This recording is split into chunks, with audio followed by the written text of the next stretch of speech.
Mud flaps. Mud drops. Hello there and welcome. My name is Rep Gamer. You can call me Rep, and I welcome you to this next session here at the Emerald Collective. I, as normal on a Sunday, will not be your GM. Today we are handing the reins over to the winning and thrilling Wayne Talbot, helping us through this mini Daggerheart adventure. I'll hand things over to our esteemed guest in one moment, but I've been handing a list of things to bring to your attention before that point. We stream live play several days a week, most often Tuesdays, Thursdays, and Fridays, with the occasional bonus here and there, such as today.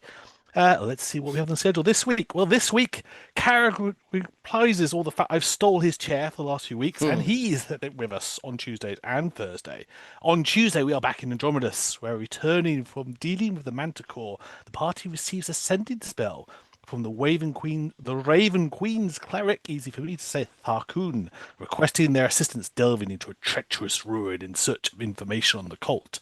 And then on Thursday, we're not in Candlekeep. We are back also, I presume, in Andromedus, Yes. uh, where a bunch of kobolds have returned to take things over. Shenanigans will ensue. They have stolen a dangerous artifact known as the Arc Battery, and this must be retrieved carefully, lest there's a big explosion. We know how Thursday is going to finish. So that's the one. We will also have a few new faces on stream Thursday. So, if they blow things up, well, we can blame the new people. It's fine.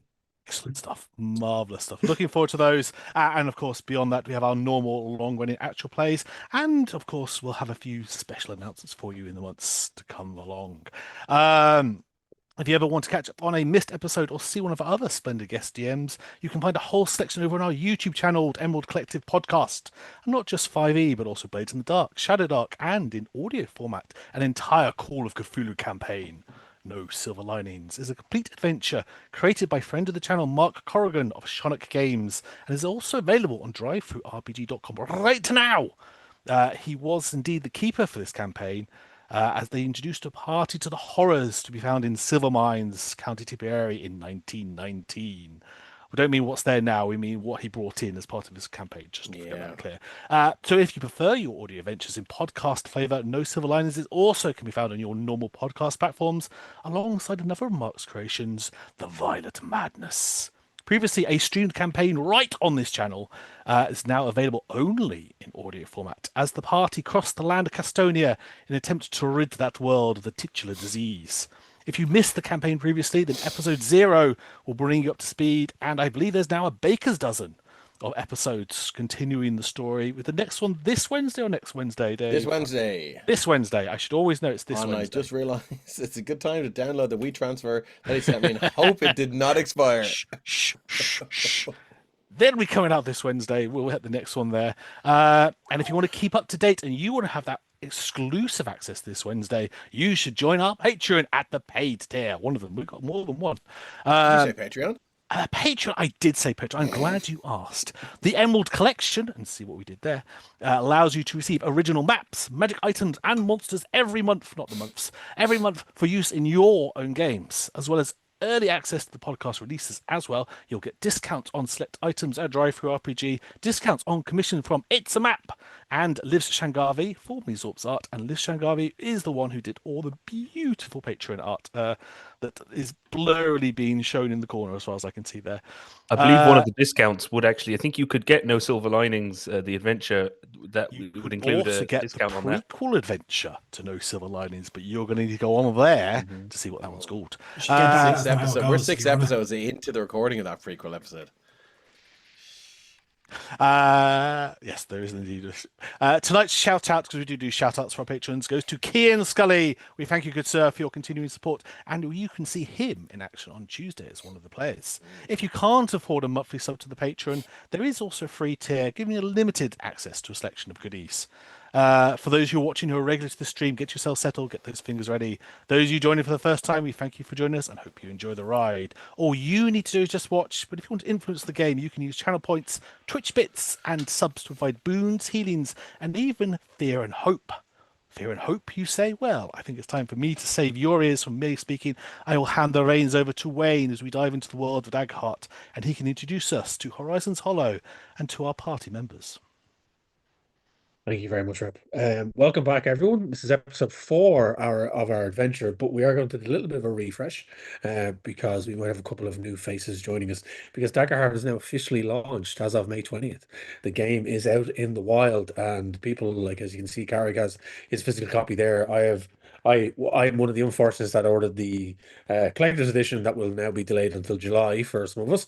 But we did get at the PDFs of the guide and everything like that, the core mechanics. But as a just to make everyone aware, we are learning this game as we go. It's a brand new game, just out, so the mechanics are all new.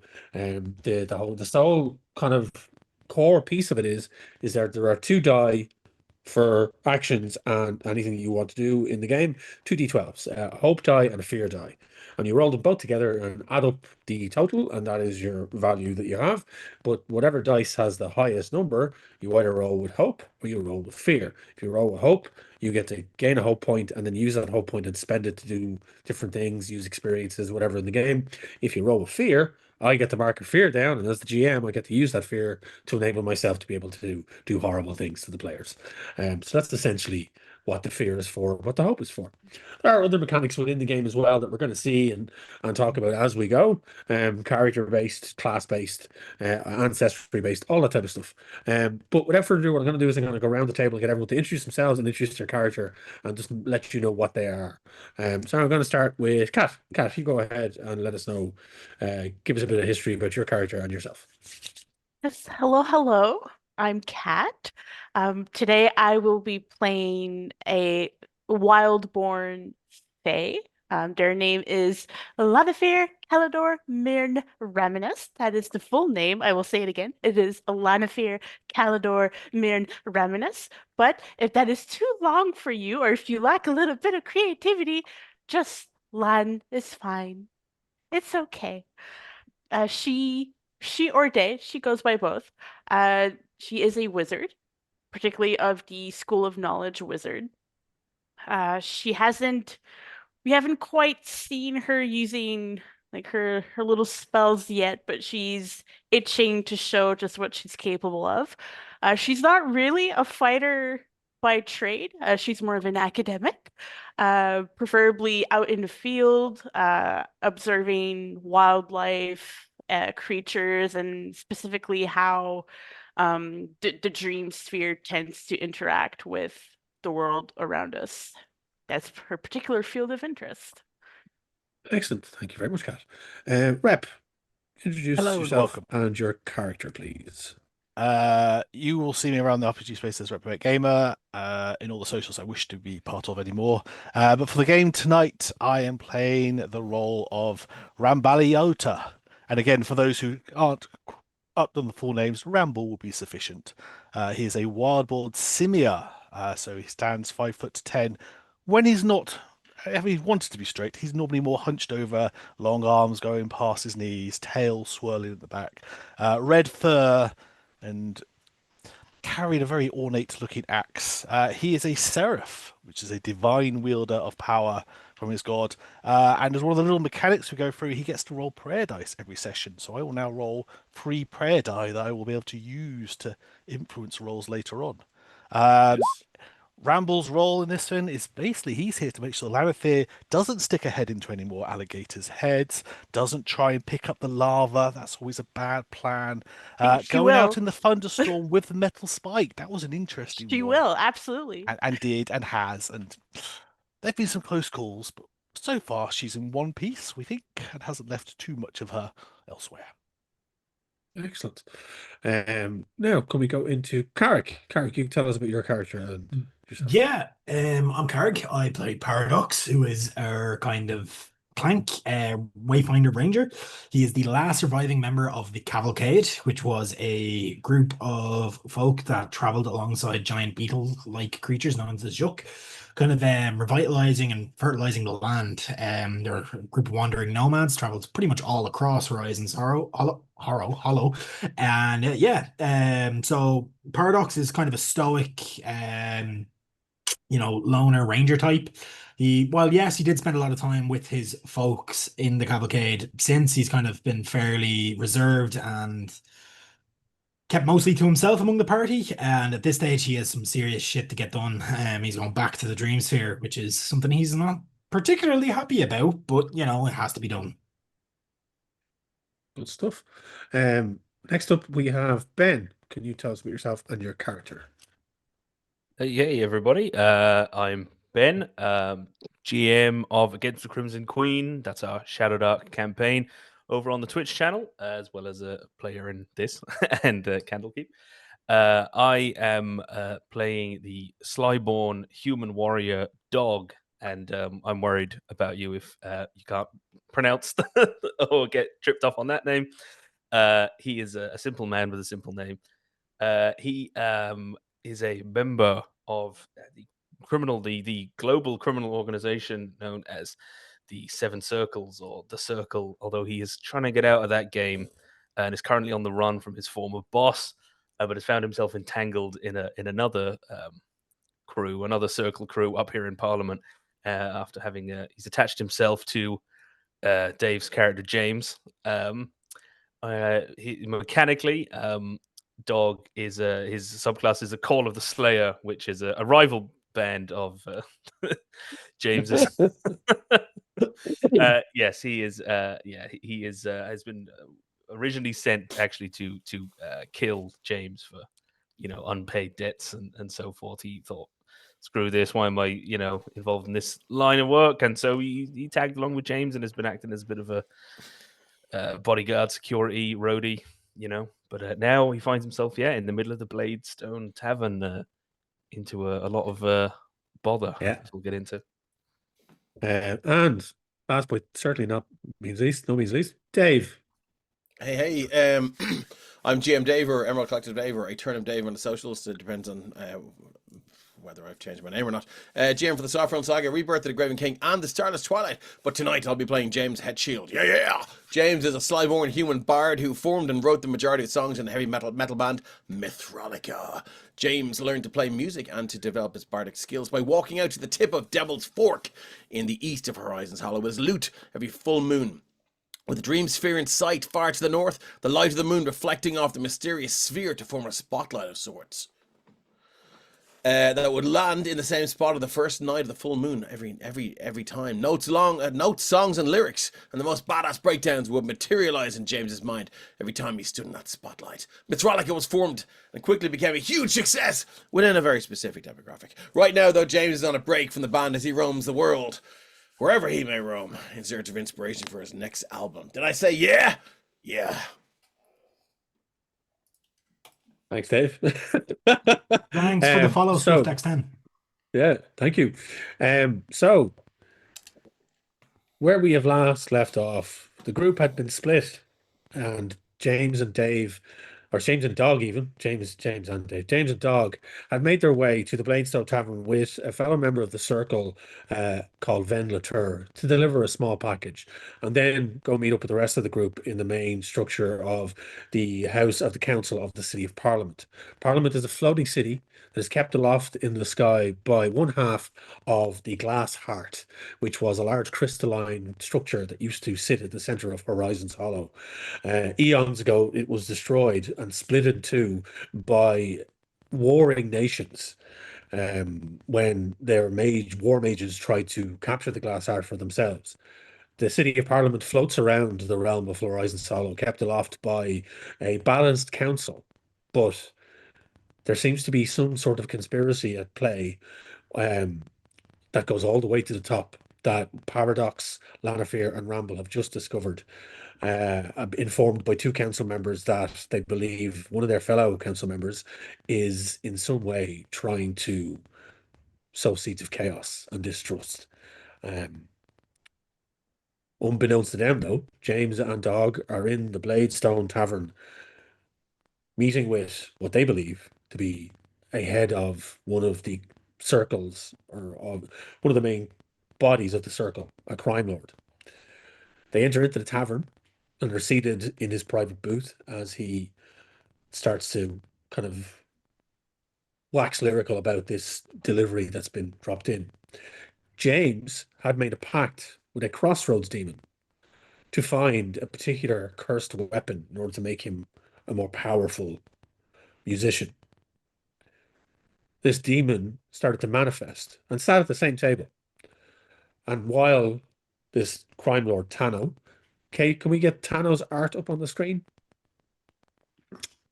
As Tano started to talk about this box of crystals that he opened and spilled out on the table.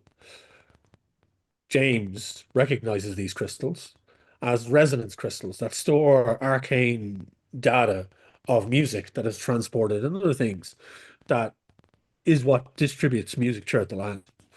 This particular collection of crystals were larger. They store more data, more information, more arcane imbuement.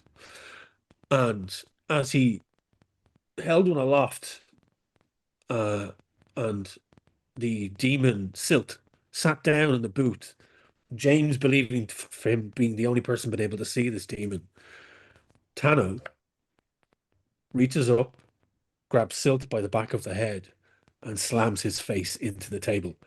James, the only one seeing this, Dog, Ven, all taken by surprise, as Tano's eye, his right eye, left eye, begins to flame and burn and burst red.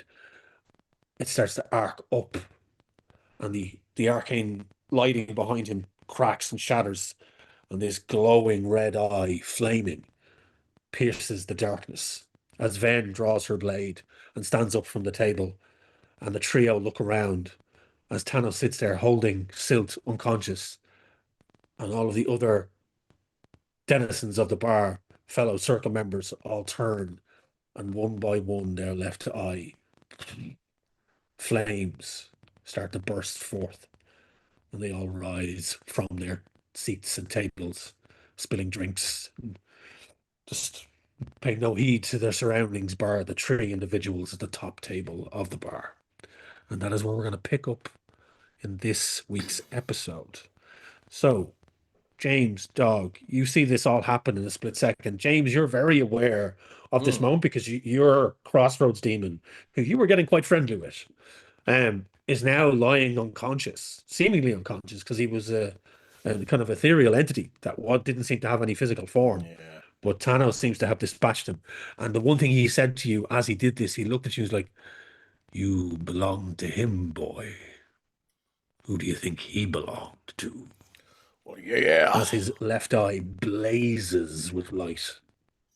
Maybe we could talk about a little bit of debt restructuring. How about you take on his contract? Maybe a little bit of creeping debt. Yeah. Tano just kind of just shakes his head, and he just lets Silt kind of fall to the table, and he kind of just slumps there. And he kind of just waves his finger. "I do believe you two in particular are involved with some unsavory situations that might not be very beneficial for me and my kind." Well, I can't speak too much about that. All I know is myself and Dog here are, roaming the land and doing things. But maybe the companions we traveled with, or I don't know. But look, right now nothing else matters but my deal. I really wish Who I are had your alcohol. kind? He kind of gestures around the room, and as Dog asks this question, James, you feel that resonance crystals you have tucked into your clothes. You do feel that pulse, and there's a kind of as these entities around, like, because from what you guys remember, just to jog your memories on this as well, the first individual you met that had one of these flaming eyes was what seemingly was the possessed Clank, or former whatever it was meant to be, a decomposing body disguised as a Clank that assassinated the Arbiter in the small town that you all first met. And as these crystals are spilled out on the desk in front of you, table in front of you, and you feel that one pulse in your chest, and Dog asks the question, your mind is reeling a bit, because as far as you're concerned, Silt is linked with that crystal. So what the hell are all these guys? And Tano kind of looks you up and down, dog. And he stands and he comes up to your height. He's a tall, broad individual. Mm. Can we keep Tano's art on the screen there, Kate? Just for the please. That'd be great. Thanks. And he's a broad individual. He flared collar on his shirt, and he's a lot of these beautiful gold and intricate gold chains and bracelets, and he's a gold earring. But that flaming eye just burns into you as you ask the question. He's like, "We are entities beyond your comprehension, boy. This simple shell is nothing compared to the power encased within.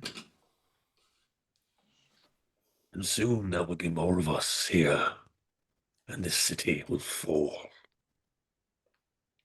And Ven is kind of standing next to you, and she's like, "Do you know what the fuck this is about?" No. I made a deal with one of his friends just to get some better tunes or something. I don't know. All I had to do was just like slip in the word silt into a few of the lyrics. I mean, like silt rhymes with wilt. Well, wilting things or dying is pretty metal. Seemed like a good idea. That's how he says he'll look at. He's still looking at Tano. He's talking to Venla, and he just says, well, I said, saw one of this guy's mates, said, back in Jesper's Ridge, and yeah, it seems like they might have put out a bit of a hit on me, Jaymz, and the others. So I don't think we're getting out of here without a fight. He said, but if I were you, I'd leg it. We could make a deal. You've already made a deal. Not that kind of deal. You're concerned about the actions of our friends, not necessarily us, the people we travel with. So, we may roam here, we may roam there, but wherever we may roam with them, I think we could maybe try and dissuade them from doing whatever it is you're worried about. Just on a sidebar, is he dead? And he just looks sideways at Silt's form. Yeah. You cannot kill what does not live on this plane. He exists linked with you, with your contract, your soul. And as he says soul, his eyes flare, and the left eye is like, and there's that arcane thrum that kind of pulsates out. And when he says soul, you feel again, there's that resonance. He's gonna pull it out now because it's getting too weird. Dog, you see him pull out the resonance crystal, and it is glowing, and it is in amber, like it's just, and you can just feel the energy in it, and it's pulsing against your hand, and you feel the arcane nature of it, and you feel it through your body, and you can feel the strength of it, and it seems to be kind of, it just always it feels like it's just part of you now, that this is like something that you have, and it is you, and there's a kind of a familiarity to it that is like in all one sense, and it is definitely something you have to maintain and keep, and that's just going through the back of your mind. And Tano gestures to the table. You have one of the original messenger crystals that was sent. And he kind of waves a hand around the room, and you see everyone is like there. Like there's about 30 people in this place now, and they're all standing quietly, just eerily standing, heads cocked, all looking at you. But the one thing again, like his eye is burning red, and it's flaming red, but everyone else's is yellow. an amber, the same color of the crystal you hold in your hand. And it's each of us here. We're imbued with power from a greater essence. Something And we greater walk than this you. land.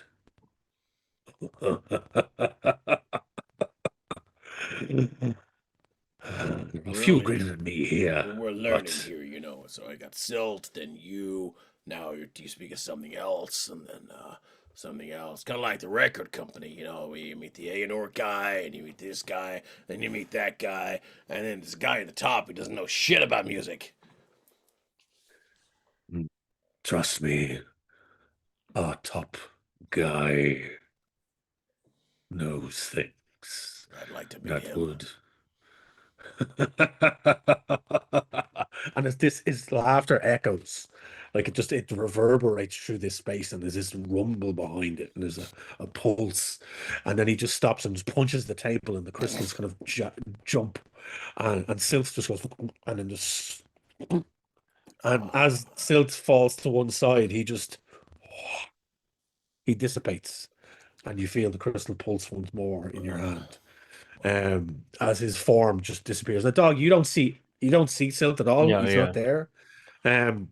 And like this, some of this conversation back and forth with Tano and James, what parts of it aren't kind of working for you, or kind of like, oh, I don't Yeah. realize what that is. I don't know what. There's some like he's talking about a deal. He's talking about something. You're not 100% sure what he means. And Ven is looking more and more anxious as she kind of surveys the room with her blade out, and is kind of looking how far you are from the door, looking for other exits and stuff like that. What's the There's- game here? Are you here to kill us all, or are we gonna? Do you want to impress us with your spoken word part of the middle of the song, and then are we just gonna Sounding- walk out of here, or what? It says James. It's sounding like the same old story. Right? They're better than us, so under the boot heel we go. Yeah. Hold on till and James will unfurl his whip. Yeah. It might be time for some whiplash. I've got so many more. Yeah. Please tell me you have a whole list of the songs there on the They're side. You right just- over there. Yeah, they're right over just- there. it just has Every Metallica's single in- song We're gonna It's go probably through written all of by them. Metallica, and it's just like it's You just get like that inspiration scene if you in the get for a full album listing. It's just like that scene in the Terminator when everyone now, knocks do on the the door, covers and count, all of the Dave? replies just go do do do do do do do do do. Fuck you, asshole. Unreal. Does the Anyway, cover that's, album count? sorry. We digress. It's all good. It's all good. Yeah, so Um, the whip so- is out. He's ready to go if he has to. Both of you give me a perceive roll, please. Okay. Do. Check. Got a Rockstar. +1, I think. Yeah. Can I argue to use Rockstar presence because they're still impressed by me and they may be standing aside or sort of shifting their weight because they're intimidated by my awesome music? No, I wouldn't say Bit it's of a a de- stretch, I think it's a bit of a stretch, it's a yeah. bit. They're like, I mean, your rockstar presence is only going to go so far. These are now Well, yeah. possessed. Well, we entities know you that. can see, and these, yeah, but like these aren't really kind of That's okay. impressed by anything I that had you're to, trying cool. to. So it's just a flat perceive, is it? So here we go. So it's 2d12. Yeah. Yeah. 1. That's 12 with fear for dog. There, Wayne. God, stop Okay. doing that. Here comes 2d12. Stop giving him fear. That Stop. is. He's a very a pessimistic man. 5 with hope. A 6 with hope. 6 with hope. Okay. All the right. way around. So Well, I'm hoping anyways. now you're kind of taken in this space, and James, you're kind of focused on Tano, so you don't really see much around you, so you don't really take much else in. But Ven dog, you're used to these situations where you're in a place where you need to know where the exits are, like in a quick Yeah. shift, like you know, as things turn, if the Yeah. if the worm turns on this, we need to be able to get out of here. And with 12, you do clock that there is a kind of off to your right, kind of at the end of the bar, there's a curtain that is now pulled to one side and it's clipped up, and you can see that there seems to be a doorway or a kind of a corridor that goes down, and there seems to be a door out somewhere else. Ven, I'm going to roll for her actually because she's also doing this, and that was actually quite good.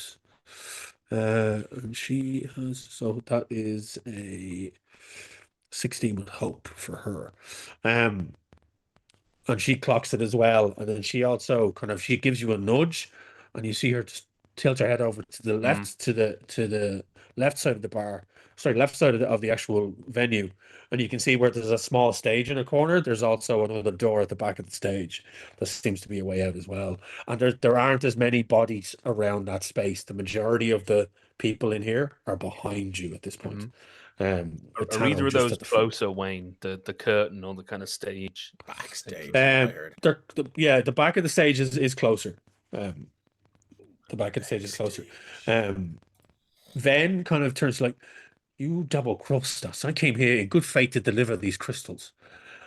I wasn't trying to get it wrapped up in any of this arcane bullshit. And Tano just kind of raises an eyebrow and just looks at her. He's like, you have performed your task. I thank you.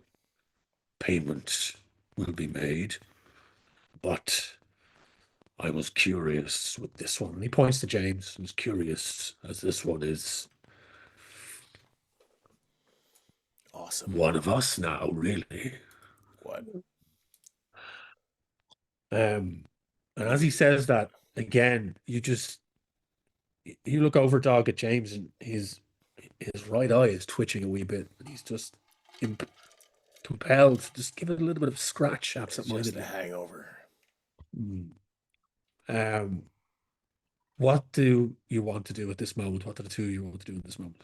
I'll just like lay it right out there. I mean, so what's the story here? Are we throwing down? Is he gonna have a little fisticuffs in the mosh pit, or are we clear to leave here?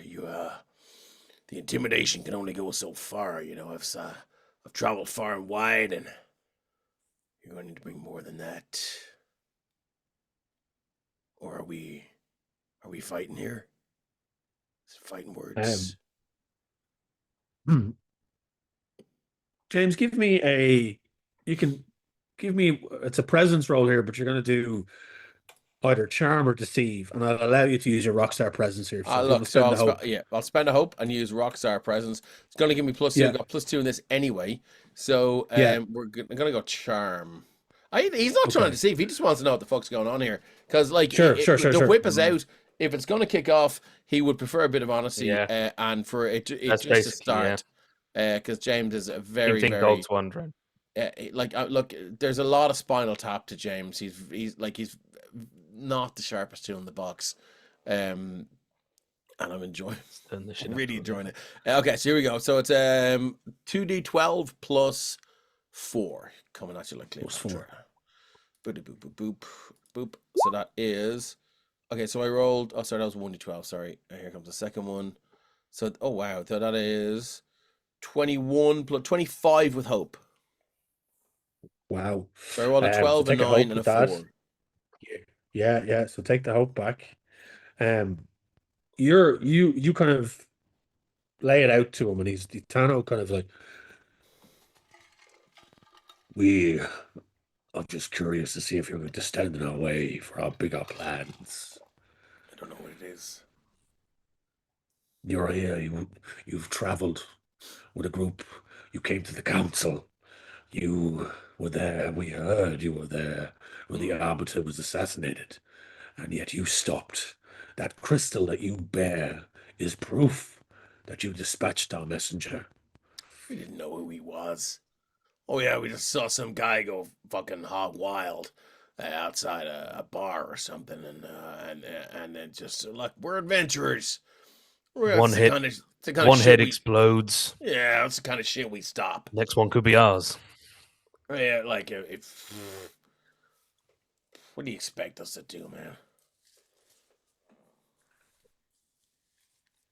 Oh, look, it's sad, but it's true. You tell us where the line is, we'll tell you what side of it we're on. I cannot reveal anything for fear that our larger plan would be revealed. But suffice it to say, if you side with the council, you side against us. All right. How about we act as your, What do you say, dog? You're missing a messenger. We could act like maybe some sort of what's the word? Infiltrator. Sorry, I had to go straight into song mode.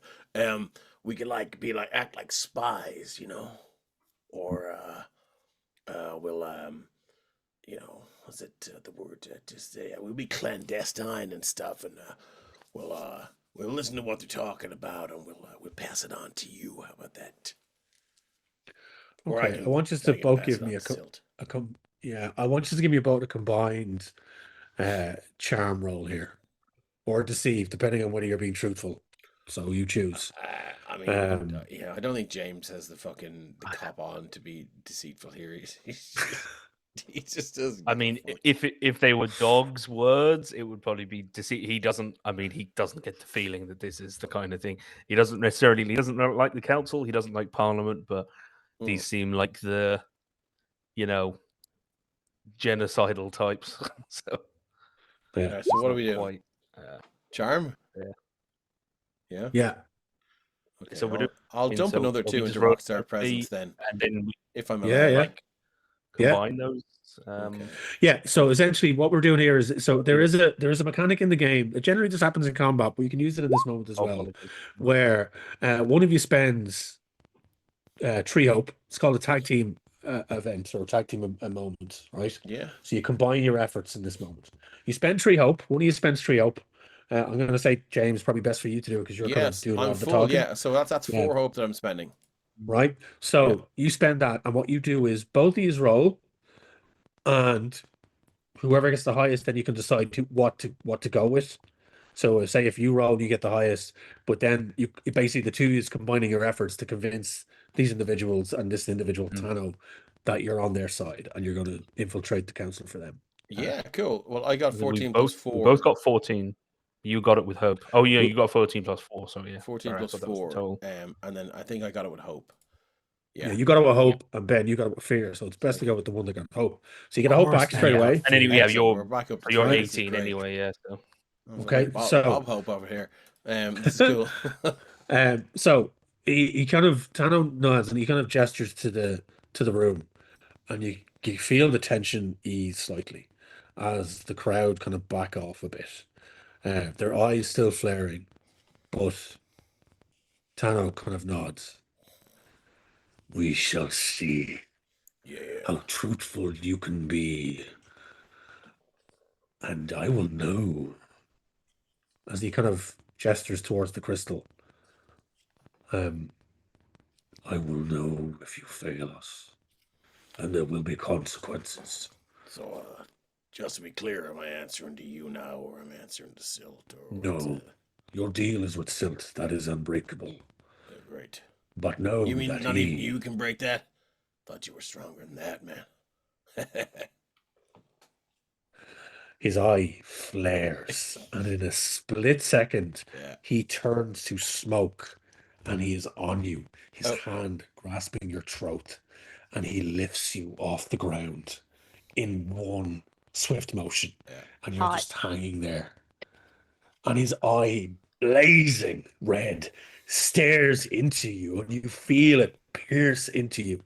And that essence that is in you, that Silt gave you, starts to burn. And it feels like your inside is just on fire. And he's like, do not cross me, boy. I will burn you to nothing. And your pact with that filth will mean nothing. And he just turns back into smoke and drops you. And then he's back at the table. And you're like, and Dog, this happens in a split second. Like, if you go for your blade or do anything, he was really considering it. He bites back for a second, and then because he's not, when he's speaking, he's realizing that he's threatening, but he's not attacking. You know what I mean? He's not dealing damage. So he does. Actually, he did. He He holds. did actually He deal damage goes. to He James. 1 second. instinctively. Oh, I'll take that. Yeah, Okay. absolutely. Sorry, you Yeah. take. Sorry, I should have No, done that. We're sorry. just in the moment. You take. It is so. This is the one of the first times we've dealt with this in the game. So damage is dealt a wee bit differently in Daggerheart. Okay, so you have thresholds. So James's minor damage threshold is 7. His major damage threshold is 12. So and you have armor slots and so on that you can pay against it. This is I rolled 2d4. I got 8. So that goes over your minor threshold. Your minor damage threshold. Now you can use armor to you can use up some armor to knock this down a bit. So that's the point of this is that you have the character of James Head Shield has 7 armor slots. Your armor is 3. I rolled an 8, so you could reduce that. Use 1 armor slot to reduce it to 5, which is below your minor damage. So the armor is what cuts the damage down. But then you can use up your 7 armor slots, and then you have to repair your armor on a rest. Okay. And that's how we do it. Okay. So where do So I it see was my armor on the? Oh, I see. so it now. So on- 0 to on- 7, yeah. Ah, sure. We'll So- we'll use an armor slot for the crack. Grant. So you mark an armor slot. It burns into you, so you don't Yeah. lose. You like it's below your minor damage. So again, we could get some of these wrong, folks. Anyone watching here? Absolutely. Yeah, we're still learning. We're still we learning. could get some of this wrong. So I'm just gonna say you take 1 HP damage because it's just at your Love it. minor. Yeah. Let's do it. Okay. Now you may revisit it and discover that he didn't take any damage there, but again, we'll workshop this as we go. Okay. Yeah, but if we Um, discover that happened, it doesn't matter. This is what happened now, and we'll let us go with what happened now. Exactly. Yeah. Yeah. So, but yeah. So We're telling the story here. Exactly. So the mechanics of the armor and the damage is a bit different to you just have 30 hit points and you lose 8. It's done a certain way that depending on the type of damage you receive. Yeah. This was more of a little bit of an awakening from Tano. I think like he'll kind of put a hand in the way, and he's wearing his black leather sort of fingerless glove that might try and take some of the the damage out of that. Nice. Okay. So when Tana would have gone for him, grabbed him, what Dog would have done? Like instinctively, he's pulled the greatsword, and has kind of it was pointing as if he was getting ready to kind of attack. And I think by that stage, really, like we're talking. So I don't know if Tano is, if he reacted to that or if the others reacted to that. He hasn't spoken, but he just pulled and was like, because obviously he's, grabbed. So he's like readying an attack. Yes. Good stuff. Sorry, I just realized I forgot to press play on the old music on Roll20, and I'll just great do now. that now. Just check there. You're spot on with the damage there. I just had a look in the book. Yep, excellent. Good stuff. So, thank you for that, Carrick. Okay, so you're now back on solid ground. There's a very bad dose of heartburn in your chest. And Van kind of turns to you, like, if you have struck your accord, I think it's time we leave. Agreed. James will just look at Dog and go, kind of muttering to me, he's very grumpy. Sid, come on, keep it moving. Yeah, all right. Come on. I guess we No one better caught tonight. No one exit caught tonight, stage mate. left. Come on. Yeah. And he's like Ven, kind of still with blade drawn, very cautiously starts backing out and heading back towards the main door.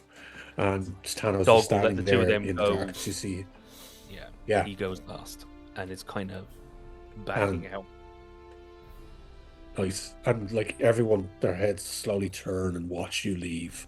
Their glowing ember right eye, the flames flickering off, and you just hear that flickering of flame amplified by 30 as you walk past him.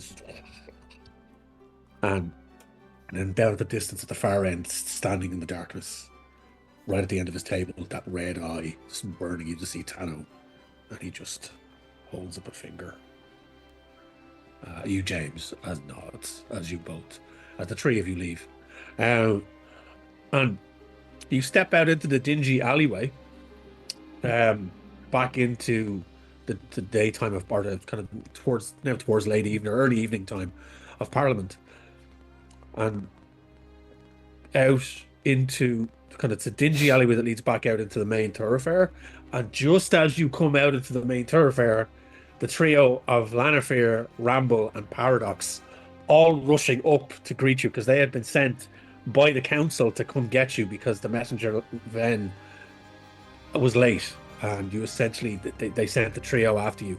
So the three of you all rush up in that moment as you see them emerge from the alleyway, and you kind of all just very conveniently meet just there in the archway. So it's going turn around. Look, let's get away from here. Hello. Hello. Are you What does that mean? What does that Lanafir, great to see you. Mr. See you, James, great. Mr. Dog. I see. Oh, you're looking a I bit think he means we should a bit leave. ruffled. Oh. It's the rock and roll lifestyle, Lanafir, you know. Oh, I Is- don't is actually. James I would visibly- love to hear more all of about it. our nobody knows Friends. better than you, Lan. Is James visibly injured? No, because it was basically burning him from the inside out. Okay, so it's okay. It's internal injuries. So he's probably super red It's a good name for a song. and sweaty. Yeah. James, Smoke. do me a favor. Yeah. As you kind of leave the archway of the alleyway, give me a perceive roll, please. Perceive.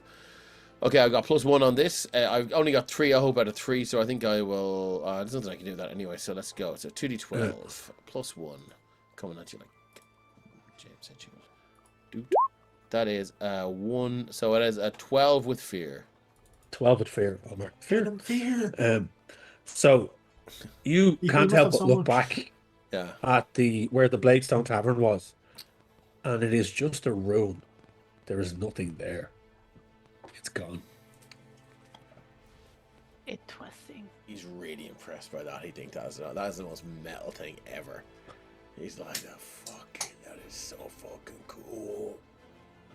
Oh. And you look at Lan and you see that? Did we see a building on our way down that we were heading towards? Or is this You we were come around the told- corner and you- it's in ruins?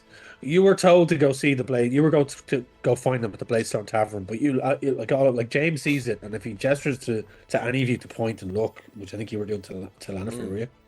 Yeah. N- Lan is- No, I don't. You all look You down can't and see. you just She see. can't squint, but Yeah, you just No. see like Yeah. this ruined building in completely looks like it's about to be demolished, but then there's this old worn sign that is hanging at a very weird angle, and you can just make out a grimy, moss covered old piece of wood that you can just make out Bladestone written at the top part of it. But that looks like it's been closed down and So, ah, why have you been Well, hanging I- out in a ruin? Oh, you see, when we were in there, uh-huh, it was a real bar. uh-huh. Yeah. And there were people in there, and we had drinks. I even came up with a song. Jim, does his breath smell of alcohol? And how much does it smell of alcohol? He actually doesn't really drink it. Dog, did any loose rocks fall and hit him on the head or something? Like, No. you were Lanafir pointing, touches and you were James's also head. pointing at your eye a minute ago, Dog. Like, what's up with that? I don't feel any swelling. There you. Are you laying hands on James? Yeah, there was more of our. No. Of our Oh, she's just one of feeling our around for friends. any like then- injuries. As Dog says that, like Paradox kind of just like in the air, kind of like does a flame outline with his finger around his eye. In there, couple dozen. I like those odds. James sweet talked our way out of it. Yeah. Or it got tasty. He's my rock star. Right. A rock He star says, talk. so- You know. We Hold got them and I get them on the guest list for the next show. right. We'll Jokes on fill you them. in. The band's So- on hiatus. Cut to the point. Yeah. The council's giving us a job. We're going to the Dream Sphere. What's the money like? Don't think they offered to pay us. James, did. that shield No, they don't work did. for They free. did. I was They trying to remember did, what it was. Definitely They- did. Yeah, yeah. I Yeah, can't remember. yeah. They offered to They pay definitely a did. good. And again, folks, just for people that don't know, money in Daggerheart it's managed a bit different. It's not like here's 500 gold or that. It's like a handful of coin, a bag of coin, a chest of coin, so on and so forth. We So, don't have time to count it out. yeah, they Nobody don't. So counts. they- Just like this is no. Yeah. So they offered to pay you a substantial amount, but that you could split between the group. Is upon that enough to make a completion. recording studio for my Don't know. solo I project? have no idea what that would cost. They did also offer to arm us. So we got some new gear. We should probably head back, get you guys set up. I'm thinking of diversifying it to animal welfare, calling myself James Vet Shield. Not sure yet. I know a guy that can help with that. There are plenty of opportunities for you There's, out in the field. I would be delighted to bring you along with What would myself and I have Ramble. no problem going to the Dream Sphere because I want to get as far away from this fucking place. Yeah, fuck this place. Have Yeah. any of you No, no, been near the Dream Sphere? Yeah, I bathed and basked in its light. No, Over in I Devil's try to stay as Fork. far away from magic. as possible. Paradox goes even quieter than usual at that question. He's about to say something and he just like flatlines. Anyone can give me a perceive roll if they spot this, and if you want to Yeah. cover it up, Paradox, give me a deceive roll. I will. I'm just saying it because that is something that would have happened. That's it. Now, before I roll, I'm I want to spend use one of Oh, my roll 20 close. Lanafir's wizard features, which Yes. is strange patterns. So, Nice. once per long rest, as a player, I can choose a number between 1 and 12. And if I roll that number on the duality die, I can either I can gain a hope or I can clear a stress. So I can choose. nice. So in this session, I'm going to choose the number 6. Okay. So that's going to be my. Give me 1 Good second stuff. here, guys. My roll 20 decided to close itself while I wasn't looking. I must have accidentally okay. That was clicked. Take your that's a time. 17 with hope for the perceived. There, Nice. point. It's if that's rolled, it's whatever that is minus 1. It's just not So showing. 15 with hope for Ramble. 15 with hope. James is not rolling. He doesn't give a shit. Yeah, 7 with fear for Lanafir. 7 with fear. Okay. Like, How am I doing? Um, yeah.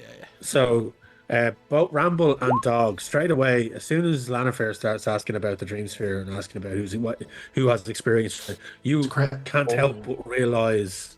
Oh, nice. So, It's a crit. Carrick just critted there. So, what a crit is in Daggerheart is you roll the same number on your die, on both die. So, he's rolled 2 11s, 11 on both.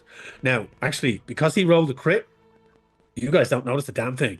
He is covering this up, so he just goes complete stoic, covers it up. But Yeah, he Lanafir's kind so of- gesture, yeah, He kind of just like what he does is he leans back to kind of cover the fact is like it's probably his like eye servo is probably narrowed or something. Like that. He flicks his hood up and it kind of covers his face as he just leans backwards into the kind of more into the shadow. And you're like, if those guys are in there, I think we should get off the streets. What I will say for a bit of I couldn't flavour, get a both good, Ramble and Dog, with those rolls anyway, because you're rolling to perceive something. Ramble in particular, because you were aware of this, you were told by the two council members of Vizemba and Branagh Cree that they believe that Gendry Locke, the head of the guards within the City of Parliament, is somehow involved and in whatever this plan is to usurp Parliament. And Ramble, you straight up clocked that 2 guards about 30 feet away from you are being very observant of the group.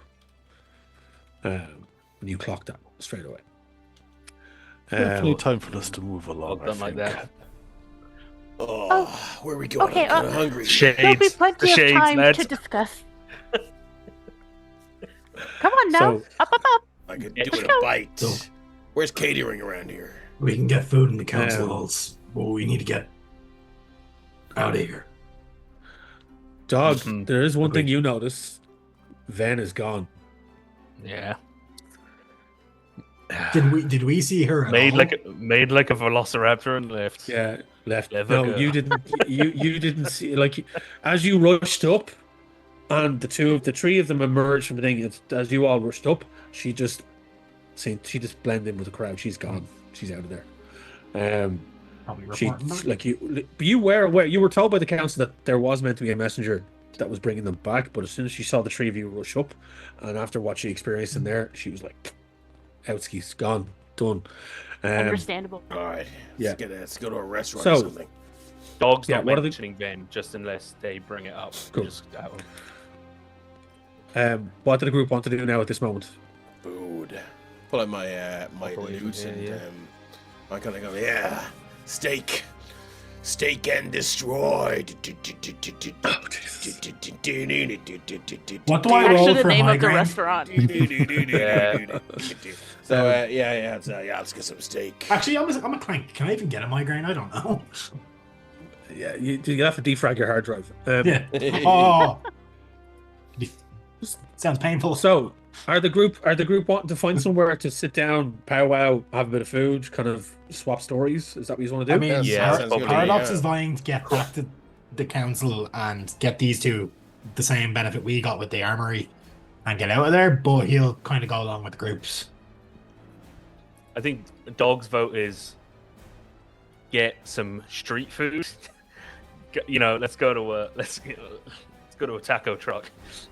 Yeah. Oh, no. Eat on Taco the van, move and like, fill in. hell yeah. Cut me on throat. Dibbler is selling rats on a stick in the corner. To be fair, Paradox is also Looking for biased. He boiled doesn't use scorpion food. stings. He doesn't eat food. A bag of them. He's a Yeah. robot. So he's like, So, yeah. why do you need to eat? It's fucking. Yeah, as you're walking and talking here, you can of course pick up some food from street vendors. There's That'll have to do. Yeah. a healthy array of different types of vendors here. I'm Some looking for unhealthy array. kind of plenty of unhealthy array. A lot of deep fried stuff as well. Stuff in batter that shouldn't be in batter. Sweet treats as well as meats. Look, Let's have growing some- up in the slums of Crater, you learned not to question what was inside the batter. I will just get a The bag batter of was batter, there battered for batter. your benefit. Batter. Both your Okay. eyes and your stomach. There's a guy that sold it. Says his name is Exhibit. Exhibit. Pimp my fries. We put batter in your batter. We heard you like batter in your batter. Here we go. So you get some really doughy and oil soaked street food, and as the five of you are walking through the city, kind of exchanging. Do you want to role play this piece? Do you want to talk about it, or do you want to just keep moving on, or what way do you want to do it? I am happy to RP it. I think Jaymz, like, look, for 99% of the time, Jaymz is carefree, doesn't give a fuck. He's used to everything. Like, he goes on tour, he gets everything, and it's like he doesn't have to worry. Now he's throwing Dog a little bit of a side glance because they haven't discussed about, like, not talking about this. And he's like, if Dog starts talking, he'll give him a nudge, or just he definitely wants to sort of, have the drinks, have the food, but get somewhere where, like, Jaymz and Dog will share a room, and then, obviously, well, it doesn't have to be a twin room, whatever. And he will just he'll lay down the line that they have to take there. Okay. Yeah, But Dog until against then, Jaymz like, as he well. He'll be is asking kind of about- antsy, like, and he's not, like, it's a little bit out of character. Can I make a perceive roll to see if I pick up on that? He's If you Not wish, tough. yeah. I will And say that, James- like, yeah. you've only just learned their demographic, sorry, their vibe, true, Yeah. but like the anxiety. I feel like anxiety. Like if you're being antsy and anxious, I feel like He's a either rock way. star. Look, like that. Yeah, I'm a, Look, Wayne. James, you're well within your rights to roll to deceive and bump it up. Will. wherever He you fucking want. will. You better believe it. 100%. So no, I'm all for people rolling to see if people are being shifty and not shifty. And Oh, it's a 9. I thought that was I, two sixes. I thought that was the same. Can I drop a rockstar presence on that as well? Yeah, because you're You're using that as your yeah. 16. So I'm gonna with go deceive plus 4. Nice. So here, let me roll here. 2d12 plus 4. That's a 6 plus 5. That's a 15 plus hope. So sorry, Mine's a 15 with 16. hope. Oof. Paradox, you definitely can pick up something is off with James. You can't tell really what it is. Just he's definitely masking something, but Yeah. you don't know what. Yep, he just continues on. He's already, since he took the, like, we seen him take the resonance crystal, I'd say Paradox has already kind of been like probably side-eyeing him a bit, but Yeah. more so just as like, what are you doing with that kind of thing? Collects music. Yeah, but it was an evil, creepy one. Dog, Heavy metal is. Also, you took it from Jesus the Christ. you took it from the corpse of a knock clank. It's He's like kind of fucking hell. it's like what the fuck? Next thing you know, you'll go to a No, fucking yeah. bar and the Ronnie James trio will be there and you'll be fucking giving them hassle. Nah, Ronnie. Nah, they're the legends. They're the gods of the genre. Yeah, Trinity. Can I have Um, Ramble watching to see if those guards follow them? Yeah, no, definitely. Give me a perceive roll there, Ramble, or you see now. You can either give me a perceive or a sense to see if you're being followed. It doesn't make any difference to what I've got. It's just straight rolls. So that's double ones. Still correct. That's still a I crit. know. That's still a crit. Nice. Only time I like to roll ones is this map. Yeah. It's a kind of reaction you have Snake to get over. eyes. That, like you see 2 ones on Yeah. a die, and I'm like, oh no, Yeah. it's good. So you take a hope. You take a hope for that. And I'm yeah, full on hope now, Ramble so- being Ramble and being the protector. Ramble being the protector, you kind of do clock that the guards are keeping a pace of about 20 to 30 feet back, but they are following.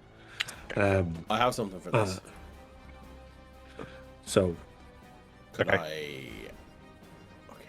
I haven't told you yet. You don't know. All Okay, you're sorry. aware is that Yeah, you- Ramble you is don't know. Ramble Oh, is so sneaking yeah. a I slight just got behind really excited everyone. about a thing I can do. So that's alright. You haven't told me. That's alright.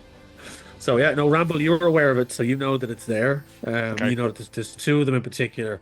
They're not trying to hide that they're guards. They are walking the streets, and people are giving them a bit of a wide berth.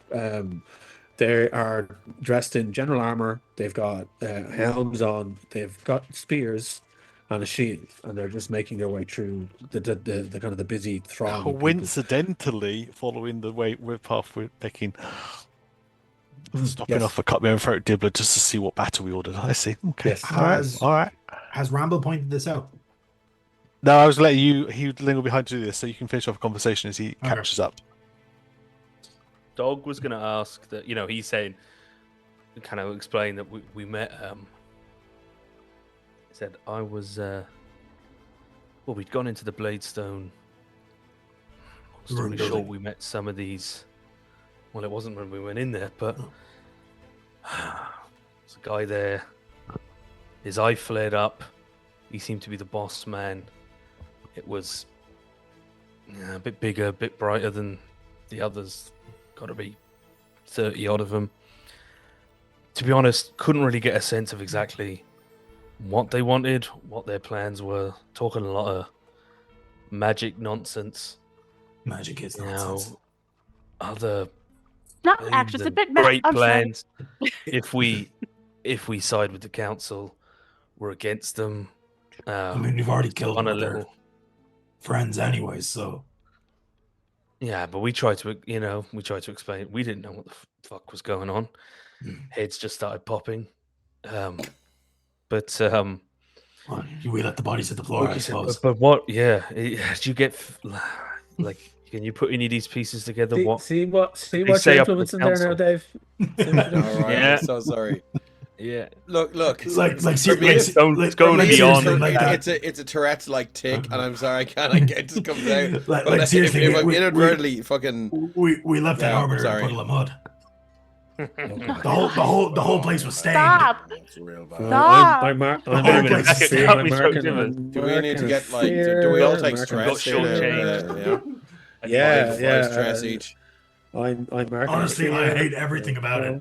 As He's- Dog's finishing off saying that, to bring us back on He's track. asking what Um, they Thank see. you. Like, did they Ramble- get any more info from the council to fill in some blanks? Yeah, before he Yeah. answers, is there a way you could identify the people who have this glowing eye, perchance?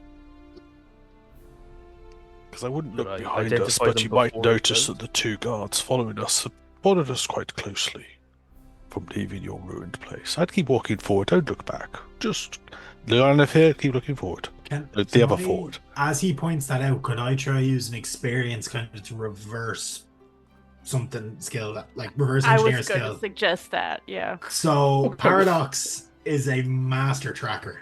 He knows how to track things, therefore I assume he also knows how to cover tracks and get the fuck out of the eye very quickly. The middle of a city.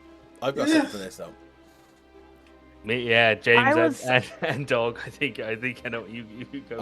I've got something for this. I was so you're also commercial? wanting. Wait. So- Too many people are talking at once, guys. Yeah. So, Carrick, can you repeat what you wanted to do first, please? So, what I'm thinking is Paradox knows how to see, is very good at finding things that don't want to be seen. Therefore, Okay. he needs to know how not to be seen himself.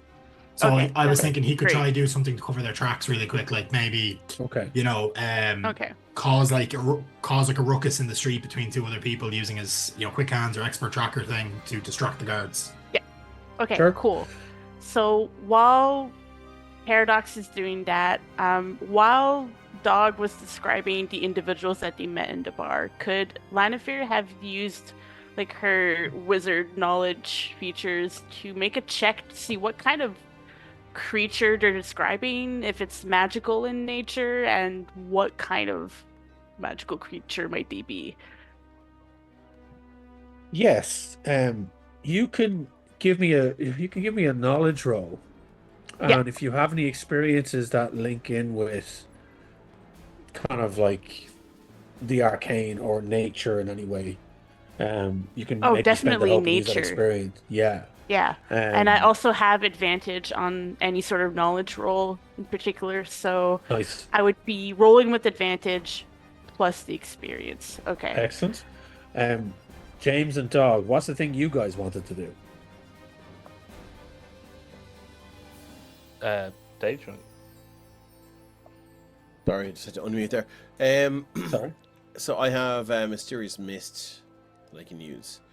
Okay. Oh no, I was thinking Click something that else. into chat there. I can copy it and drop it into the Daggerheart dice rolls, roll 20. So what I can do is I can use an action to spend a hope and cast a temporary thick fog that encircles a stationary area up to very close range on your current location. Everyone within is hidden to anybody outside the fog. And then we can Okay. take so if we hit a crossroads, that we can James will give them a heads up, and that we will drop the mist. Why do you all and want to run away from them? we will And- take a sharp left, right, or go ahead. And I could cover up the tracks. Sorry, as no, he well, it's does just that. from the way that it was described by Ramble. It was, I thought, like Ramble was describing this in such a way as it was a bad thing that we were being followed by these guards. Oh, it is bad for being followed. Okay, that's fine. Well, there you go. That's that's- the yep, yep. reaction to that. Yeah. Yep, that's fine. Dog's suggestion was a combination of the Slyborn, I can't remember if it was called, if it's backgrounds, or sorry, community feature for advantage on finding a safe place to hide, coupled with his street rat experience of Yeah. his, of like losing the cops, basically. I was Exactly, gonna cut yeah. somebody. I was gonna cut somebody's Basically- coin purse and let all the coins scatter out when Yeah. people panicked. Just Sure. dip into an alleyway. So So just I'm happy just to to- kind I'm of go through happy to all of go this with all at anyone once. else. Yeah. So first things first here, Lanafir, as you're hearing the description here, you're going to do a roll of this and kind of see if you start sussing out what they're talking about, using the knowledge what you've already seen, what the council have told you, and what you've experienced so far. Give me that roll first. Yes, she rolled 20 with hope. Ooh, nice. Listening to Dog, listening about the flare of the eye and the nature of everything, and the fact that it's now kind of like originally saw it in what you thought was a dead creature, and you remember James taking that resonance crystal, and then you hear him describe this individual Tano in the tavern that they saw, and it's strange. There's some form of, like, while it's not necessarily nature, but there is within the arcane realm, there's an understanding of other planes of existence of creatures that are from there that pass over into this plane of existence using the entities that live here as vessels. But you've heard tell of legends and lore of them manifesting in a way that there is some outward arcane nature. And this eye flare to you reminds you of some of those that you've heard before. So it's some form of, not so much demonic possession, but very much a quid pro quo. You do something for me and let me use you as a vessel, and I will give you great power. not too different from, say, a patron Not or a warlock. not a Interesting. forced possession, but Yeah, you would have to It- willingly it's a pact allow essentially. them. Yeah. So this is what Interesting. Lanafir knows in this moment. So Lanafir, that's you start putting that together in your mind. Now, do the group want to cause a distraction? Do the group want to run, or do you just want to do something with the guards? What do the group want to do in this moment? James doesn't really give a shit. Like he's happy to go and get some street food and get the fuck out of there. But like if the rest of them are starting to have a little bit of a like get real tense, whatever, he'll just go, oh, right, and he'll do the thing. But like he doesn't like he is blissfully unaware of consequence. He doesn't even believe in souls. Yeah. This is why this deal is so fucking great for him. He's sailing through the world, happy out, completely unaware of anything bad. Yeah, so if Ramble points that out, Paradox will probably fall back in the group beside Ramble and be like, so we have two options, fight, well, three, fight, question, or run. What do you think? We could seek and destroy. Question, take them to a quiet bit. You distract, I will hide, and I can come up from behind. Right. And then what Paradox is going to do there is he's going to start kind of cutting crossways into the flow of traffic on the street. Right. And when he gets to a point that's kind of not like kind of more directly in, like still ahead but more directly in line with the guards, he's Sure. going to try quietly loose one of his hunting dagger out of his thing, and he's going to try slice open a few coin pouches as he's walking, like, and just like let the coin spill. Okay, so give me a roll here using your quick hands experience. Spend the hope, and you can use that because that's what you're describing. Essentially, you're trying to be. Exactly. Kind of What agility? Give me a finesse roll. Finesse. Okay. So 2 plus We're not 1. attacking the guards, though, are we? No, I'm Okay, basically cool. All right. I'm basically causing a load of Cool. gold, like people's gold, to spill out and cause a ruckus, so Rumble can come up behind the guards. Cool. Plus 3. That is 23 with hope. Nice. So Yeah, full hope.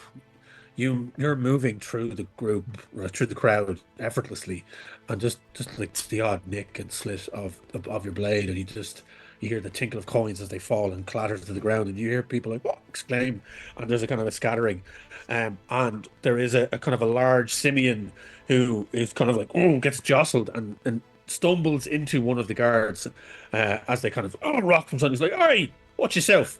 And he's like, Somebody's cut my coin patch. And he kind of reaches down and starts picking stuff up, and other people are grabbing coin as well. And you see a couple of little street urchins kind of grabbing things, like running off and like shouting. He's like, "Oi!" And you see him, he kind of like moves after him like a large, like a gorilla type individual, like a big silverback, huge kind of tradesman, wearing a kind of a leather apron and has tools on his belt. But you cut the coin pouch, and he goes after these street Do you urchins. think They he'd beat cause a bit of 100 guys in a hassle. fight? Huh? Do you think he'd beat 100 guys in a fight? Maybe. But one of the guards, he kind of like, "Stop him!" He kind of gestures at the guard, and the kid running off with the coins. "Do something!" And they kind of look a bit flustered, and they look at each other. And Ramble, what are you doing in this moment? While they're looking flustered, I'm going to very quietly whisper in Lanafir's ear, doing the bait and switch. And then he will duck to one side, and he's going to climb up and out of their field of view. Okay. So you're climbing up a structure, or you're climbing up a building? Climbing up whatever's handy that will get me out of their sight line the quickest. There is a kind of a there's a couple of steps up one side on the left hand side of the street, and there is a kind of an old kind of Dutch style architecture building with that kind of cross lat and white kind of plaster, and it has an overcropping roof that hangs out, and you're able to loop yourself up there. Yeah. I'm not even going to make you roll for it because it's Ramble and he's very dexterous and he's doing this, but I will ask you to do. Actually, no. If you're trying to do it quietly, you're trying to do it unnoticed, you will have to do a bit of a roll here. You do have an experience of acrobat. If you want to spend the hope, you can use that. So I've also got Lightfoot, so I can do advantage rolls to move without being heard. Nice. Go ahead. Go for it. So Yeah. I will spend the hope or to use acrobatic, which is one of my experiences. Yes. Nice. So as a simian, then this is the ability you have for Lightfoots. Give us that again. What is so? It's a wild-born So community. your movement is naturally silent. You have advantage on rolls to move without being heard. I get Yeah, that. so- I also have natural Nice. climber, so I have advantage on duty rolls involve balancing and climbing. So you're covered. You've got advantage. So advantage in Daggerheart is you roll your d12s as normal, but you add a d6. Can advantage um, stacking Daggerheart. Do you mean you roll more than one d6? Yeah. No. As far as I'm aware, you only get the main. You don't get double advantage and stuff. But in Daggerheart, for people that are watching or listening, so Ramble is the simian ancestry where he has the natural climber, but then he's a wildborn, which is his community. So he's basically born in the wild, and that's where his lightful ability comes from. So that's one of the beautiful things about it. You have your ancestry, which is your kind of like your character itself and what kind of race they are, and then your wildborn community. The community is basically essentially kind of give you their backstory. So, like say for example, Dog is Slyborn, isn't he? Is for the crime stuff. Yeah. So there you go. And And they give you abilities and advantages within that. So it's a really nice way of building up the character. So Ramble. Not a good roll though. That would be a 9 no. with fear, despite all those bonuses. Oh my god. That's about as 9 with bad fear. as he can. That's as bad as he can roll on that. I think pretty much. Yeah, Can I add okay. in one of my prayer dice to make that a 13? Yes, I'll allow that. So that's yes, I no will problem, sir. burn as a seraph. I get 3 prayer dice that I can just. I can use the spent dice value to add to any roll result after the roll. So I Nice. will add 4 to make that a 13. I like that. And It's a that's- very kind of like minute divine intervention. Yeah, I like yeah, that. it is, and that's another mechanic that the seraphs have, that your prayer dies, they can influence things, and you can actually give your prayer die to other people as well. You don't necessarily have to use them just on yourself. They're Yeah, great. It's a I great can even mechanic. use them to generate hope for other people if they need it. Yeah, So it's very, very I cool. can do a lot with the prayer dice. Yeah, there's a lot of really nice crunchy mechanics like that in Daggerheart. It's not like that Crunch. add But on. very but it fits thematically, Yeah. I think, with what it's going, Yeah. which is good. It does. works. It's the Yeah. perfect balance of crunch and roleplay from everything I've read from the Yeah. book so far. Yeah. So you do succeed, but I get a fear. So you kind of loop yourself up, and the first jump up, the kind of the beam that you grab onto is rotting a bit, and you kind of slip, but you catch yourself, and then kind of pull yourself up out of the eye line of the 2 guards, who are now kind of being dramatically accosted by this gigantic simian who's like pointing after, and he kind of is dragging at one of the guards, then pushing him to kind of tell him to go, and the guy that's getting jostled, the guard's getting jostled, turns to his colleague, just gestures and tells him to go on without him, and he gets pulled away. So you're now down to just 1 guard. Okay. I'm hidden like the next alleyway up from where they're doing the bait and switch thing. I'm hidden right in that alleyway. So if anything happens, I'm jumping out. Okay. And meanwhile, So, Lanafir will know to carry on walking and to Yeah, wait so far along for me to catch up or for something to happen. Well, she can just use her telepathy to communicate with you. So Yeah, we I mean, we can she absolutely. and Ramble have that line of communication. So Yeah, so- telepathy doesn't require any sort of roll, so long as since Ramble was right next to her, she could see him, line of sight, telepathic connection. It ends when she chooses to end it or when she switches targets, so she can only maintain 1 telepathic connection at a time. Cool. So yeah. So right now, Ramble is there's one following you and the other's been distracted. Keep moving along. I will see how close he gets. All right. So How about that donut where- kebab? Make me hungry. where are the group going at this point? Are you heading back to the council chambers, or are you planning to go somewhere else? What do you want to do in this moment? Ramble up on the rooftop. Paradox is now moving through the shadows in the alleyways, but there's now 3 of you in the main group: Lanafir, Dog, and James. Thought we were going to get food and get out of Weird. Parliament. Is that right? Well, we have to head to the council chambers to leave. Okay. Yeah. Yep. So the group are moving through the crowds. You're kind of coming back into the upper echelons of the City of Parliament, and the council tower is. You can see it now off in the distance. It's about a 10-minute walk away. Ramble, you continue to leap over the rooftops. And that's Yeah, your so I'm kind of course. following behind this guard who's following them. And I'm he doing the is still same from the following. ground, just at the. Yeah. You notice, I'm not even going to get you to roll for this. He stops and two more guards join him as they get into a main square area. And the kind of the thoroughfare cuts off in different directions, and there's a large open area with a fountain in the center. And he kind of gestures over, and two guards move from the fountain and join him. And they kind of then start to disperse slightly and move around the back of the trio as they move through the square. Can I will I keep Yeah. Lanafir. I'm keeping her up to date with this. Could I Well- make a instinct check or perceive to kind of figure out whether I think their intention is now? Yeah, you can, yeah, if you want. Your flinters are reinforcements. Keep going forward a little more. We need a quieter spot.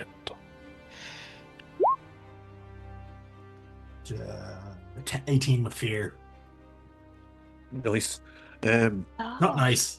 I've not over fear in ages. Stop. I'm maxed out on hope, so like I can't get any more. But it's not nice having him so- yet. Carrig or Paradox, as you're walking through the shadows, and they seem to have, yourself and Ramble have gotten away with just moving through it. But you notice then, you see the three of them, and as you look ahead to where Jaymz, Dog, and Lanafir are going towards the council, you see coming towards them on the far side with two guards flanking them on either side. You see the figure of Gendry Locke, his cloak pulled back, he wearing his full armor, blade sheathed at his side, and he has a shield on his arm, and he's striding directly. He clocks Lanafir, Right. and he's heading straight towards her. Okay, I'm gonna try, if possible, get to an elevated position from there. Then, Yeah.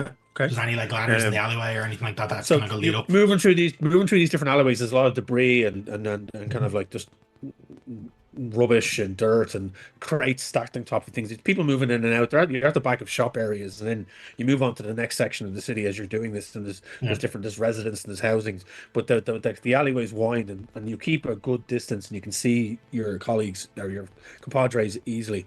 And you kind of leap up onto a couple of crates, and it gives you an elevated view now. And there's a kind of a wall in front of you. You've reached the end of an alleyway. You're up on top of a crate, and there's that spike wrought iron in front of you, and you're looking over into that square. And it's about 40 feet away now, 40 to 50 feet away. You see Gendry Locke coming from the council tower with two guards on either side of him coming towards Lanafir as she kind of leads Jaymz and Dog through the square. I've And knocked he an looks arrow, intent. Yeah. and I'm waiting Okay. for shit to hit the fan. Okay. Ramble, you now clock this as well as they're getting closer as you see this. Oh, hells. So I will, in that case, well, if we're still telepathically linked, I will confirm that Lanafir can see what's coming towards her and say, "It's up to you how public we should make this.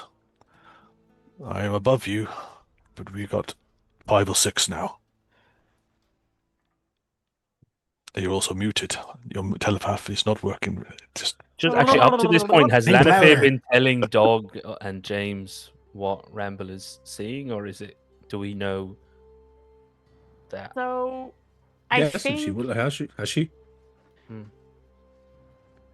she would have mentioned that the guards would have dispersed at some point, but now she's just receiving information that Gendry Locke is approaching them from like 50 feet away. So right now she's just having a conversation with Ramble telepathically. Do you think they're here for our friends, Mr. Jaymz, Mr. Doc? I think they're not here for good times. Oh dear. We have Mr. Gendry Locke on his way here. He is about 50 feet away. This might become very, very tense. What have you two done? What? We went to the bar. I played a new song I have. It's pretty cool. So Okay. It's called Sirs, Fugitive. Sirs, we're going to Do you want make to hear it right a now? hard left turn. Yes, please. I can Please do an play some acoustic music. version. We are turning around. We are turning around. Can Three guys behind I them. Kat, is because I remember there was some discussion at character creation, but I can't remember since we started. How big is Lanafir? Lanafir's like 2.5 feet. Yeah, she's like a little Oh sprite. wow! right? Okay. Yeah. Well, because this comes to my Two and a half question, feet. Wayne. Because originally I Oh, was thinking don't like put her in with Ruffle. and obviously the mist from Dog would help. I imagine we've had a bit of a in the past if we need to get the fuck out of Dodge real quick, an initial mist, and then if Dog using the combination of the Slyborn and the Street Rat experience to try and evade the authorities or people we don't want tracking us. But my main concern was if we were all in a group, like it might be easy for Dog to maybe know what he's doing, but for other people to kind of follow him. Yeah. In which case, if he's able to just have Lanafir, piggybacking on him, that to tag along, would he be able to make, with his role, would he be able to get Dog and Lanafir kind of along with him to maybe try and lose these guys or duck and hide somewhere? Definitely give me a go. Like, I mean, give it a go if you want to roll. And if I mean, Dog, and if or if James wants to do the mist- Lanafir's consenting for you to carry them. I mean, he'll and then- be, of course, he'll be Yeah. asking, like this is, and then what we're gonna and then do, you but- give James the nod to do what he needs to do. Mhm. That's totally, or whatever you want to do in this moment. That's go for it. Yeah, he's saying, okay, we've got to get out of the open. He will say to Lanafir, he's like, he says, right, we're making a right turn. He said, it might be easier instead of following. He said, he's like, you mind, Oh, well, I usually only do so with Ramble, but if you're offering, I'll oblige. And she'll Yeah. kind of just Zoop. Yeah. that is the perfect noise. Yeah, and he's gonna as he says to James before he does the roll, he'll do a James. He'll say, on 3, Well, you want Smoke me to do the creeping breath? fog Oh, machine, yeah. go. And it'll just he'll let. So I will use that. So mysterious mist, I will have to use an action and spend a hope to do that. So I will spend a hope to do that. Yes. So I'm down to. Go for Do you it. want to hang on to your Hope. hope? Don't. No, that's too late. We can always get Yeah. hope back. It's fine. I mean, it's a pretty impressive is thing that he written. can do. It's like asking any rock star, can you play your most favorite best song ever? He's like, you only have to ask once. He's jumping at the chance. I love the idea that he just has dried ice in his pocket that he just swallows and goes. Yeah, well, it's a cube of it. So He's okay. dried ice This cube. would be- that'll be the 2D. That'll be yeah. So for the hide itself, what stat would I do? Would I be rolling for that? Wayne, what would you? So if you're- prefer me to roll? So if you're trying to do a hide roll, so there is an actual Mhm. hide roll, a finesse roll there. You've Oh, I minus see, one on in your finesse, stats, so yeah. I am, so I need the benefit. So it would be Now I will say, like Well- with the mist, that's going to cover the area. I'm going to give you advantage on this, so you can roll a d6 with that as well. he's got it. He has unfortunately has advantage already from has he? the Slyborn thing. So it would be Oh, very good, advantage okay. plus the experience. So it'll be advantage plus 1. with Okay. the Do plus we all one need to do this, minus or? 1. Nice. No, this is just this. So you're casting the mist. Yeah. Dog is grabbing Lanafir, and you're about to cast. He's about to roll. I don't know if that's okay. 20 with hope, thankfully. 20 with hope, yeah. So Back. you with the mist kind of just and as James kind of does the effect, and this fog just whips out. You hear shouts and Ramble and Paradox. From your point of view, you see it as well. You see the mist kind of all the swirl out from James as he kind of breathes it out, and Dog grabbing Lanafir. The trio duck into it, and there's like a flurry. You notice Gendry and all the guards that were with him, and the three that then were coming up. They shout at each other, and Gendry draws his blade and rushes headfirst into the fog. You then see the guards start to encircle in as they go looking for the trio. Gendry emerges from the other side of the fog, looking around, his blade out. Search the area. Find them. They must not get away. And the guards then look and start to disperse. And Gendry looking around. And I'm going to roll here for Gendry. Too late for me to try and hide, I guess. Yeah, would we have retroactively been able to do hide rolls? Because where we are. We can try. You can try and do it. I'm doing a perceive roll for Gendry to see if he can actually clock anything, and I'm rolling to see if he sees you two. So you can give me a hide roll if you wish, but I've rolled really well. So Oh, I think I have something for that. Hold on 1 second. Do you have to be able to? I might have to be able to see them. I cast stab him in the eyes. I cast dagger in the heart. It's 15 with fear. Yeah, it's the best spell in the game. okay, that's what Paradox got 15 with fear. Yeah. I'm actually going to spend a couple of fear to do something here.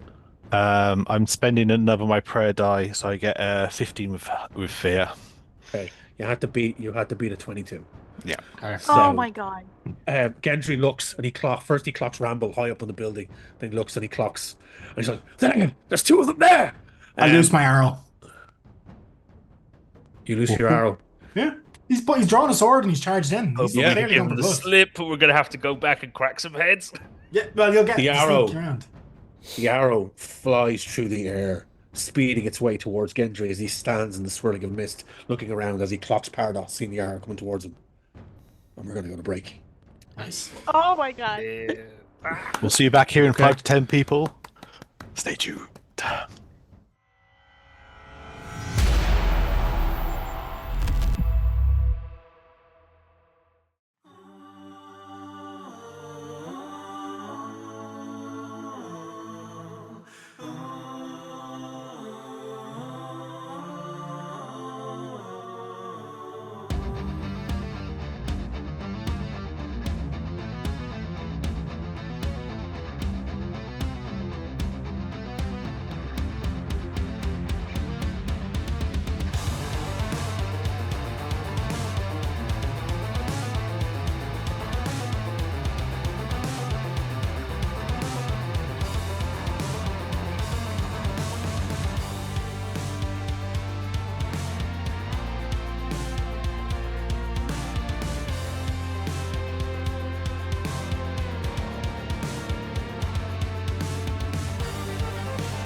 And welcome back. Thank you for rejoining us. Before we resume, I just want to say a few thanks out. I all know my words, I know what I mean. First, thanks out to It's a Map, who is running our Technomancer duties in the background and keeping the streams running and the gremlins free. Down there, somewhere in your things, you will see a tip the Technomancer button so she can get the coffee she needs to carry on making the streams running. Please be generous. Artwork for these characters is made by us from Hero Forge. The map of Horizons Hollow was supplied by the Daggerheart kit, but coloured in, filled in by everyone at the table. And all that funky artwork you're seeing in times of like that one of Parliament that's on the screen right now, that was also done by Mr. Talbot himself. This wonderful artist we have with us, and we are very grateful to have you with us. Music is also supplied from the Roll20 platform we are using just to do some of the mechanical things in the background. But I think that's all we need to do. And thanks, unless I've missed something else, then my cast will shout now. Otherwise, I think we return to the action, and we'll see just how badly we can get this going wrong. So, where we last left off, Paradox has just let loose an arrow that is zipping towards the seemingly very angry Gendry Locke, who is the captain of the city guards here in Parliament and a supposed suspected conspirator against the council. He's also a council member.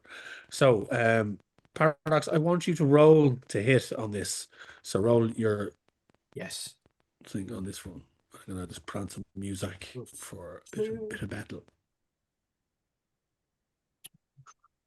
Would I use the quick hands hope as it's kind of or thing with my hope as it's a quick draw kind of? You, I think I don't know if you can. experiences apply. If you Yeah. spend the hope, and away you go. I'm just Yep. checking out. I'm just trying to find where we. With hope, please. It's a 12 at fear. 12 with fear. So Gendry Locke has an No, it's evasion. plus 2 to damage. Never mind. Yeah, so Gendry Locke has an evasion of 8, so that hits. Okay. So roll your damage on that.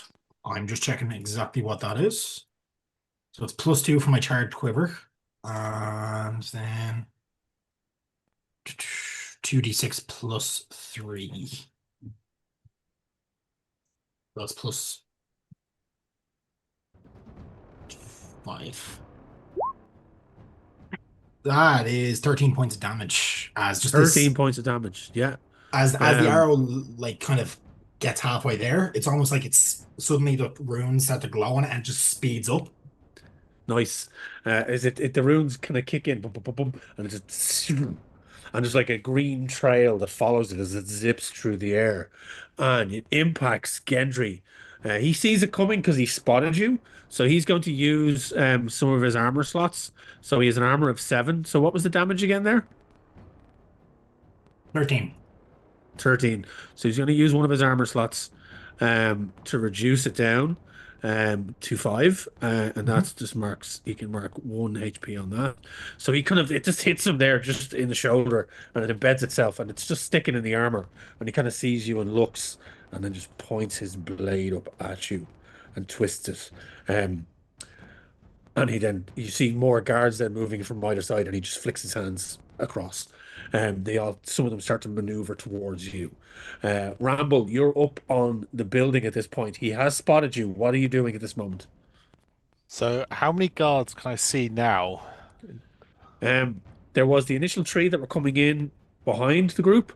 There was 4 more that were moving with Gendry Locke that have moved in, and those 3 of those 4 are now moving towards Paradox, leaving 4 with Gendry now in this square area, kind of running around this. There's a large stone fountain in the center, and Gendry is on the far side of it. On the left side of the fountain, you're over on the right side, looking down. Okay. But so none of them are following Lanafir at this point.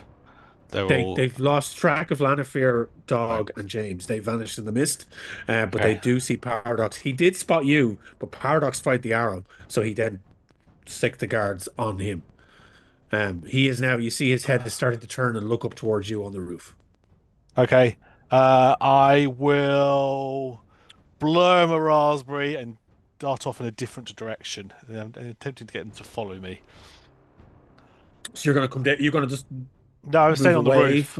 I'm Yeah. sending him a very interesting signal implying his parentage involving a goat and his mother. And then I will depart a different way. And I will use Gift of the Gab to be very insulting to him. Okay. Okay. Um, And then I've got to disappear out of his sightline for a moment. I'm gonna see if he takes the bait here. I'm gonna roll. See if he takes the bait. I'm gonna What? Gendry himself or the guards? Do you want to Gendry. perform roll then, I He presume? does have horns, Yeah. so it tracks. Yeah. Oh, that was really bad. I rolled really low. That's a 4. So he takes the bait, and he's like grits his teeth, and he shouts out, "It's like see to him!" as he points over towards where Paradox is, and then starts to run in the direction toward the buildings. You're leaping across the Yeah, I'm rooftops, doing and that he's thing where looking up. I'm not actually hiding from him, but I'm making it seem like I'm trying to move away, but I want him to be following me. Okay. You're baiting him. Um, You're like, oh, I'll hide here. Oh, you see me? Oh no, you've seen me. Oh no, I shall Just the, hide the, here. the image of the See like me. the extra long arms, like doing the thing where the monkey runs like that. Yeah. Arms are waving all over the place. I have far too many elbows all of a sudden. How is it? nice. Okay. So Sorry, he is someone on now the street he's now said there's pushing no his way music. through. There's no music. No, Someone said that. I thought it had stopped at one point, but you hadn't actually started it. I don't know if There is that's. music. There is music on there now, but I don't know if folks can hear it or not. But we'll figure it out. But yeah, so you're milling along the rooftops, and you look down. You can see that he is now in pursuit, kind of following through the crowd and pushing his way. Paradox, those guards are coming in on you quickly, Yep. but there is a wall between you and them. You are on top of that wall on a crate. You notice that one of them has stayed back. The 3 guards that are now merging on you, and one of Are them they kind like of sheathes his groups? blade and takes out a bow and goes to pull an arrow and knock it and fire. So Yep. what are you doing in that moment? Has they fired or no? He's about to. He's literally Okay, pulled the are bow out. they grouped? 2 of them are moving towards the wall, and you look now as you see they're now scaling. They're moving towards the scale up some crates that are on the far side of the wall, and they're moving up. Would they be classed as very close to each other? Yes, they will be. Okay, I'm going to use my vicious entangle. Okay. So, foot crates, I assume, are made of wood. So Paradox Yes. kind of reaches down for a second, mutters something under his breath, and like just this green glow out of his eyes just like kind of expands as vines and like start to creep. Not vines, even just like wooden branches just kind of creak out of this. Like it's almost like it's returned to its tree form. So I need Nice. to make a spell cast roll against a target within a far range. So that's +2 spellcast. That's just 2d12 +2, I assume. Okay. Yeah. And then So and I'm spending a hope to temporarily restrain any enemies in very close range as well. Okay. So I will spend the hope, and I'll wait till I think roll, and then I spend the hope. I assumed 2d12 +2. That is an 11 with hope. Unfortunately, that does not hit them. That does not great because they have. So I'm also just for transparency for everyone here. With the new release of Daggerheart, I have access now to the kind of stat blocks that they have for the different adversaries. So the adversaries have what's called difficulty levels, which would be their armor. Yeah. And you had to beat a 15, unfortunately, because they're fully armored. That's fair. Yeah. Would that at least like kind of slow their roll as they're coming up? Because like all of a sudden, Were you spending the hope to use the entangle feature? yeah. So So it that entangles feature- anyways, but it'll entangle. It would have entangled multiple. yeah, so all of them? they don't get damaged, but they are stopped in their tracks. So you watch Okay. as you kind of touch the boxes, and it kind of you see them. It kind of then bursts through the wall, and some of the brick gets burst apart, and vines that kind of burst and twist outwards. They kind of penetrate into the boxes that they're climbing up on and wrap themselves around their legs, and they're like, "Oi!" They don't take any damage, but they are slowed and stopped for this round. Yeah, so Or I'm going to around, then so. use my. I think we get movement as well, right? I'm not just. You can do so. Yeah. This is the thing about combat in Daggerheart. There's no initiative. There's no kind of like you can only do certain things. You're doing your events and moments that are in this kind of phase, and it's only when you fail at something it then reverts to the GM, and I get to do some stuff. Okay. So if that's what you're doing there in that moment, Ramble is running, but Jaymz, Dog, and Lanafir, where are you, and what are you three doing in this moment? Well, Lanafir is clinging onto Dog. There is mist. She's going. "Woo." I think she is cackling excitedly. She doesn't know what's Nice. going on, but it's exciting. She's doing that mentally as well. It's a bit distracted from Ramble. This is all on the rooftop. This is his Well, I will manic, say minute that, cackle in the back of his head. like, I think with the mist and the distance, I think that the connection will kind of fizzle out since she can't see him anymore. Sure. So yeah, you just hear a little bit of that cackle in the back of your mind before it disappears. So, Dog, what was where was the kind of the direction you were going to go? As soon as that mist dropped and you grabbed everyone and moved, what was the plan of action and where were you going with that? Well, I mean, initially, what was in his head, if you go kind of for the nearest side street, alleyway, wherever he could get out of the kind of square, the market, this with the fountain and everything. Initially, he would have been trying to lose them or get, behind them. Whether that meant they were going to go to the council, maybe not, since these guys came from the council building. He wasn't sure. Yeah. But he was going to get around them. But seeing as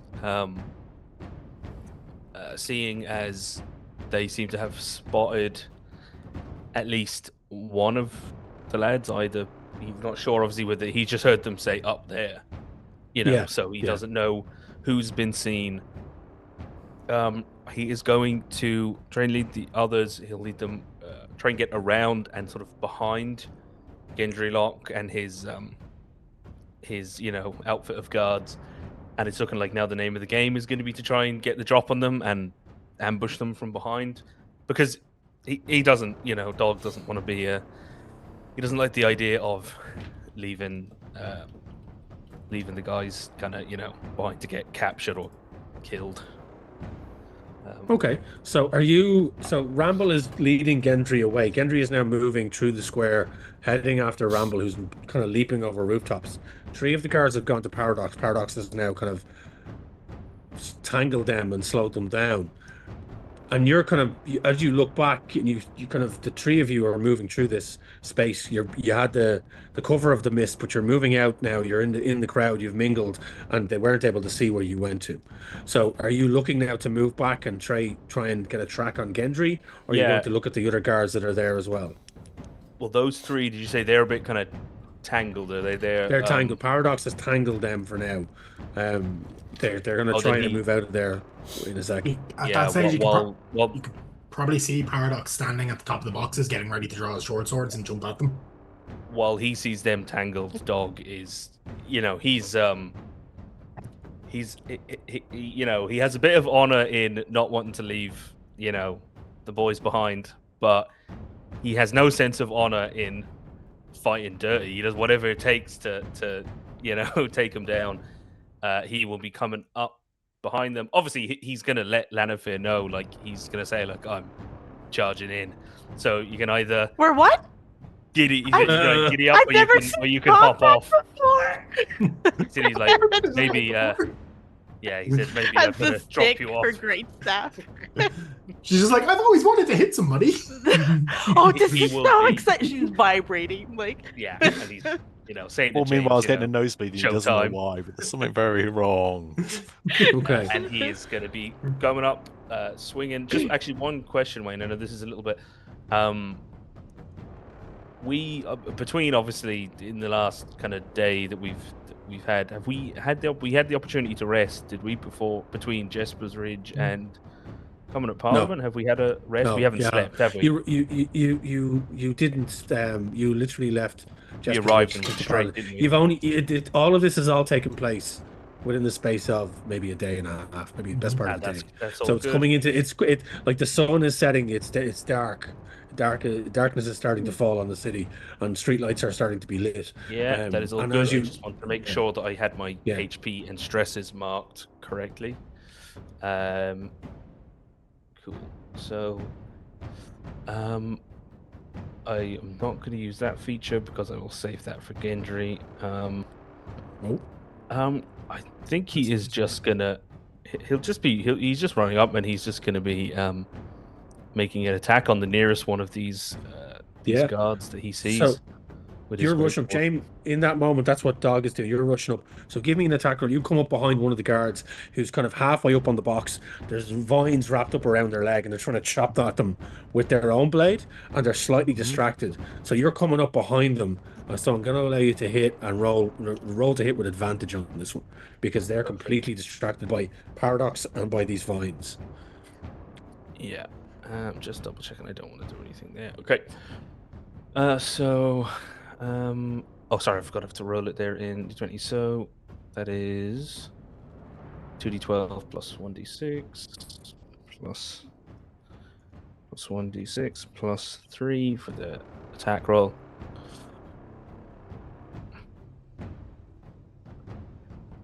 Uh, 14 with hope. So let me just.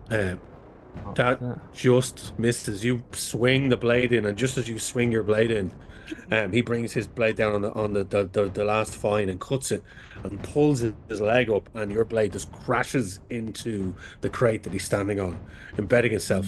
And he kind of turns and sees you. He's like, "Oi!" And he kind of brings his blade up to swing at you. So because you failed in that, it's now going to switch to me. James, I want you to have a think about what you're going to do. I'm going to do some stuff here now. Could I just, Wayne, if you think, yeah, just add this? Yes. Since I just got the hope, I'm just going to activate Call of the Slayer. So just session, I'm going to, on a roll with hope, instead of taking the hope, I can basically bank a d6 Slayer dice to add to damage later on. Just making it known that I'm doing that. Yeah, it's one of the cool features that you have is as a human warrior, your class is Call of the Slayer, and that's one of the features that class has. So that's very, very cool. Yeah, so just dishing out damage. So that guard then, seeing you do that, is going to turn and is going to basically, you see now. This is going to be rough. So he comes in and seeing that with his allies around him, I'm going to mark a stress on this creature, on this guy. And you see you see the kind of the half orc features underneath the kind of the jutted out tusks underneath the helm, and these large yellow eyes with slits and the kind of the furrowed brow, and he brings his blade up to attack you. That is, I don't know if that's going to hit you. To the left. 8. Move to the left. That is a 9. Yeah, you're rolling against my evasion, is that right? Yeah. Yes, rolling against your evasion. My evasion's 8. You have a 6. Yeah. Your evasion is 8. Hang on. So. Oh, actually, sorry, Wayne. That was anything. It was 6, but I realized I had the tower shield equipped as well because it was giving me an armor of 9. But I realized that my max armor slots, the max I can have is 6. So all it was actually doing, I seemingly was reducing my evasion even further. So I've just gone in with just the great sword. No, so you've got, so just to explain that, you have an armor of 9. You've got 6 armor slots, which means you can use that armor of 9 6 times before you have to, before it doesn't do anything, before you lose your armor. So you have an armor of 9. Yeah, the armor slots is the amount of times damage by 9? By 9, exactly. That's what that means. Okay. So within Daggerheart, you have a lot of the amount of times you can use your armor in combat to reduce the damage you take using your armor. And your armor is of 9. So say if I did 10 damage to you, your minor damage threshold is 9. So you could reduce that 10 down to 1, and it just basically doesn't do anything. Yeah, it's 1 HP. That is okay. So that is that you. Yeah, my evasion will be 6 then. 6. So I have hit you there with that one. So the thing about this is, so what I'm using the reinforce action. So I mark the stress, move into melee range of any, and make a standard attack, making a melee range of any ally. So they're clumped together as guards. Make an attack roll against a target at very close range. On a success, it deals 2d10 plus 2 damage. So where's my d10? It's nasty. You want that tower shield, so Yeah, that Yeah, is yeah. Sorry, 8 folks. plus I'm 2. again So that's learning these. yeah. No, we're all learning, so it's all good.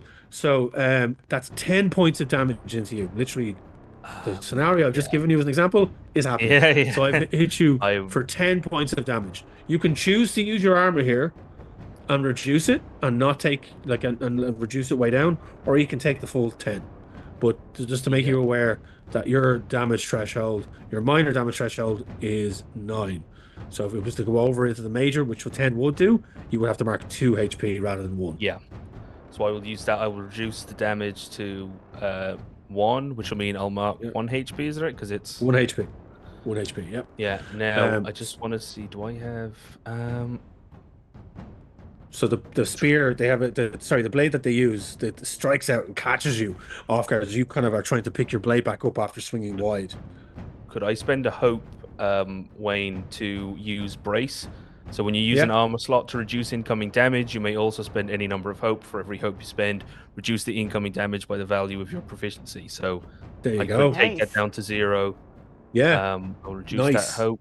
Let me just make sure I did mark that slot. Yeah. And then Mark your them down, yeah. That's cool.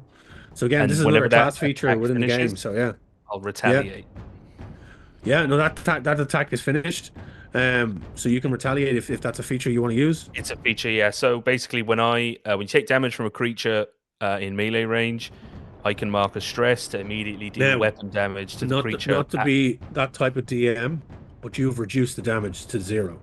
So technically, you. Oh, did when I not take damage, yeah. Sorry, yeah. You're right. Yeah. That's a So fair you point, did not yep. take them. Yeah. So you Yeah. manage. You basically take the hit and you just shrug it off and you look at this orc in the face and it's kind of looking at you going, huh. As the towering dog with Lanafir just straddling on his shoulder, just hanging there, giggling to herself as he strikes you, and it does nothing.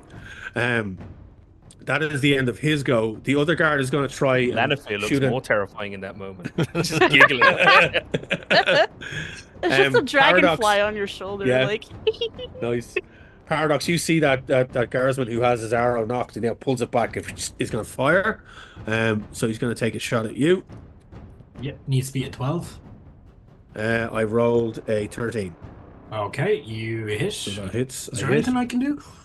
Okay, this Yeah. either you, I think hits it, meets it, beats it as well, isn't it? Yeah. Yeah. Okay. Yeah, I thought that won't help. So, if you have any kind of special, you don't think you have anything that's going to stop this from hitting you, but I could have, but I would have had to do it when I hit somebody, so there's no point. Okay. I missed my chance.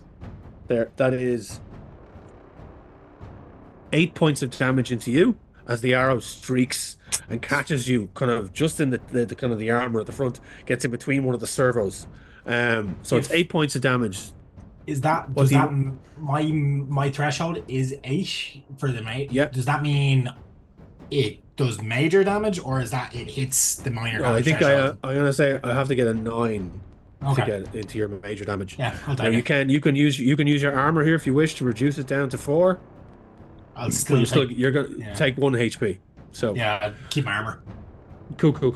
Grand. He's So- giving me look. I'm gonna pull the arrow out and shoot it back at him at some stage. So you know, it's Nice. The other guard is now trying to clamber up onto the wall to get to you, so he's kind of in the middle of mid-clamber. The remaining guards are now following Gendry, who is now pelting it straight down the street, looking up at the silhouette of Ramble now in the night sky as he mills along.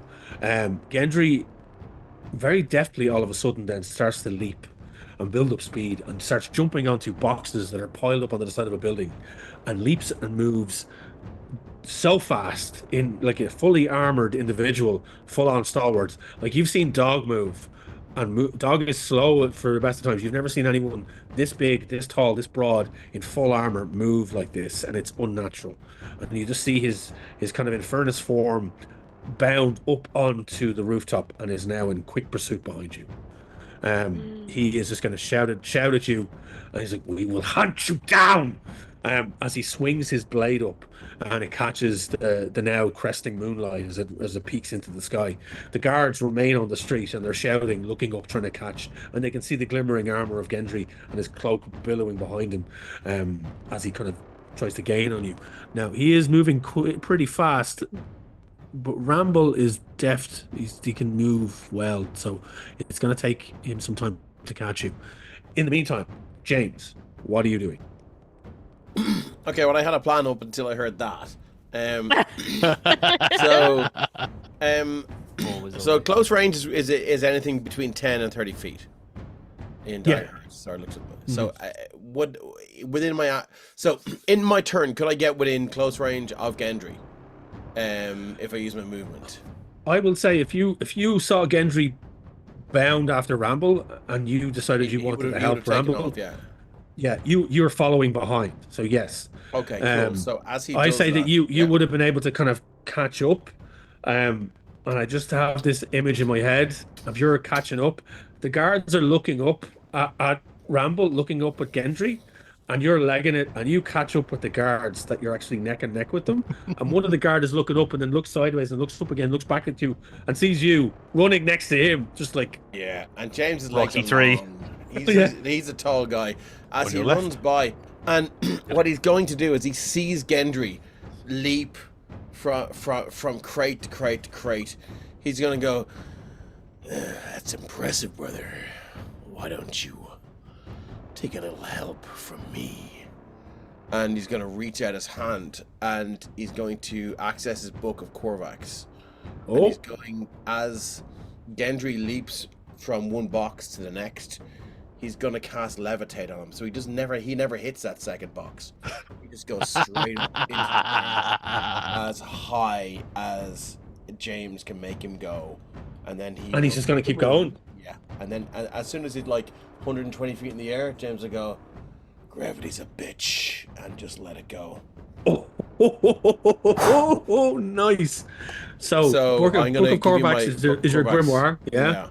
So levitation, make a spellcast roll to temporarily lift and move a target you can see up into the air that is within close range. So I guess I do a spellcast roll. That's a sick combo. So how does that work? So a spellcast roll, so your spellcast roll for this, it's like an attack roll. So you have +2 to this. Yeah. So I just roll 2d12, is it? Yeah. Okay, cool. Coming at you. Like Cleopatra. Here we go. God, how this works, because it's with fear he lands on one of those like cinematic stalls. fun. Like, that is 4 and 11. It's 15 with fear. Fear. 17, because you have +2, didn't you? Sorry, yeah, You had a 17 with +2. fear. 17. Now, I think I have a thing for this. Yeah. So Gendry's evasion is 8, so that connects. Okay. And as he kind of, as you say, he goes to hit that second crate to kind of deftly bound up, and all of a sudden his foot just slips from under him, and he goes fucking arse over tit. And James is just he's doing the Magneto hand. He's just like, the hand. It's almost like he needs to hold the arm out, and it's kind of shaking and vibrating, and it's very physical, this thing. Yes. And you see as well, James, there is now arcane crackles on your hand as you reach up and cast your spell, and you can just feel the essence and that resonance crystal once more in your chest, and your right eye starts to itch as you cast that spell. But Gendry just you just hear this like and it just dissipates off into the distance to cry. And I'm actually going to roll something here and see if he drops his weapon, because he's trying to hold on to his weapon, and this is now he's been tossed into the air. So I'm going to try and roll. Okay, okay, that's good. He rolled well. That's 24, so that's fine. What do you mean so that's good? Bad. So he manages to grip onto his blade as he kind of cartwheels up into the air. Are you now going to drop him down? Yeah, as long as there's nothing that can break his fall, yes. Like, so this is intended. He's back. James fully intends to kill him by gravity. Right. So are you bringing him back into the City of Parliament, or are you just tossing him off into nothing? Oh, well, if you can toss him off the City of Parliament, even better. What you if can he has certainly loot? give it a whirl, but I mean, What's that? he's gone up into the sky, Yeah, well, the Parliament doesn't move that fast, does it? It doesn't. No, it moves quite slowly, Yeah. and it does have edges. But you're quite in the center of the city. So the idea is we're in a central thoroughfare. Like he leaps from one box to the other. Halfway through that, James will just shoot him up and let go, so he comes right back down to the middle of that street that he was moving from left to right on. Yes, and just connects with the pavement. And I mean, it was Gravity's a bitch. It was the pavement. Gravity is a bitch. So the guards stop, and some of them pull their blade on you. One of them pulls their blade on you. The other two are kind of looking up and they're gesturing, and then you just see, and there's like a sickening thud, and as you hear like armor get dented, and his blade flips up into the air, his shield scatters off into a corner. His cape is up over his head as he face plants into the ground. Roll me 4d6. Okay, cool, not you. Watch me roll 4 ones. Dave, you have an affinity for dropping people on their faces with gravity-related magic. I do. I love it. I love 17. 17 points of damage into him, which is pretty heavy.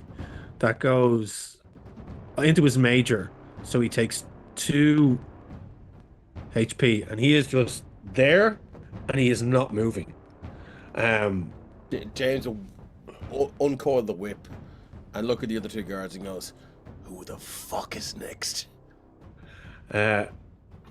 Ramble, at that point, you hear the thud, like you hear the whoa, and then you hear the. What do you do in this moment? How far away from me at the minute is all this happening? It's down on you've kind of kept. Did you keep running? Have you stopped at any point, or? I've only wanted to stay just ahead of Gendry, so I wouldn't have been that far ahead. I didn't want him to lose track of me, so I did. Yeah, so you can see it. It's down on the street happening, and any public crowd have dispersed here at this moment. And you look down, and you see James with the whip out, now facing off against 3 guards, all with their blades drawn. And you see down about 10, 15 feet away from them, just ahead, the very still form of Gendry Locke. Face planted into the ground. I'm going to call down to the guards, and I'm going to say that Gendry Locke,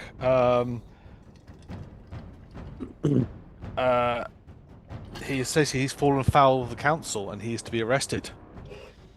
And I'm looking for them to realise that actually we are here taking down someone who is. We were bringing back his arrest order. Essentially, we were coming to deal with him. James heard arrested and then thought cardiac arrested. So give me a presence roll here, see if you can convince them that is the truth. I'm also going to burn a hope to do Gift of the Gab to add +2 to that. Nice. So presence roll. That's a +1 presence. Okay.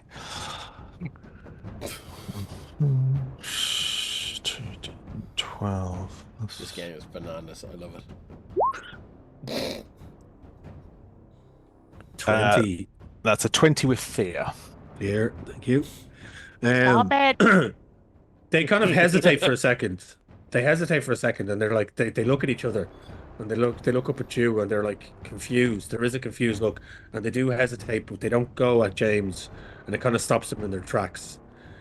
In the same moment, the figure of Gendry Locke begins to stand up, and he pulls the cape back over his face because his cloak fell over him, and he kind of flicks it back, and he kind of one of his horns is broken, snapped, so he has like one half horn, and he's just and he's bloodied, and he's like, you can see that this scuff marks and burn and gravel just kind of bursts into his cheek, and he's like, and he just opens his eyes, and the right eye just goes. Of course. Yes. How near is Gendry Locke to me at the minute? You're literally just above where he is. He's on the ground. Cool. So he's within close range. He'd be about 20 feet away from you. Cool. He's in close range. I can attack him from close range because I have a spirit weapon. Nice. So I will shout out to the guards. You see this travesty. You see his perfidy. You see that he is taken, and I will dig an attack on him. Yeah, go for it. So that's a +3. Whoop. I'll do that later. That's fine. That is a critical success at 21. Oh, baby. Oh, nice. Now, this is one thing Good I'm not job. actually sure on a critical success on an attack roll. I'm wondering, does it double the damage? Is it double the dice as usual? Let me see. I think it's. No, I actually don't remember. I don't know. Yeah, I don't remember from reading the. Let me try find it. I have the book here. I am looking. I just need to see if I can Here you find go, out folks. where- We tried these examples just for you, so we can find Yeah. out what happens in the rules right now. Mhm. I don't want to slow things down too much, but I'm going to say for now, and we can correct it later, just double the dice damage for now, and we'll do the old favorite of doubling dice damage. But Yeah. I will look that up. Don't worry and I about it. will But that would be figure 4d10 plus 4.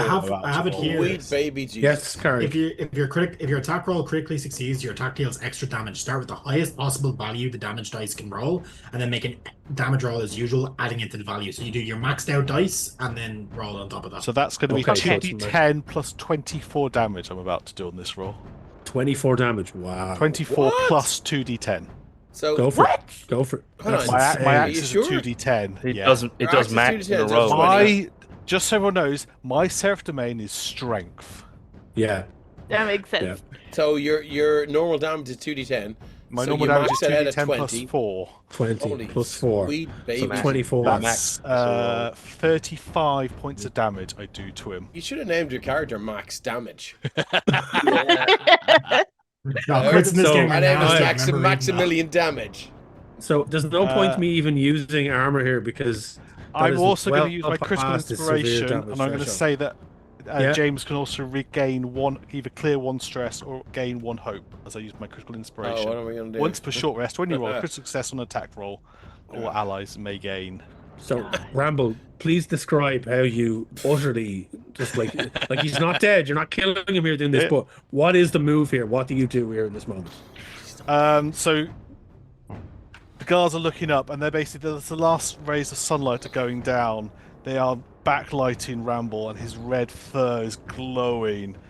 And just to their minds, they can see the actual silhouette of Maravira, who is the god of his domain of strength, behind him. And the glow into the axe goes down, and there's just this red blur as the axe takes off the other horn, and then flies back, and he catches it, and he strikes proper superhero pose on the top.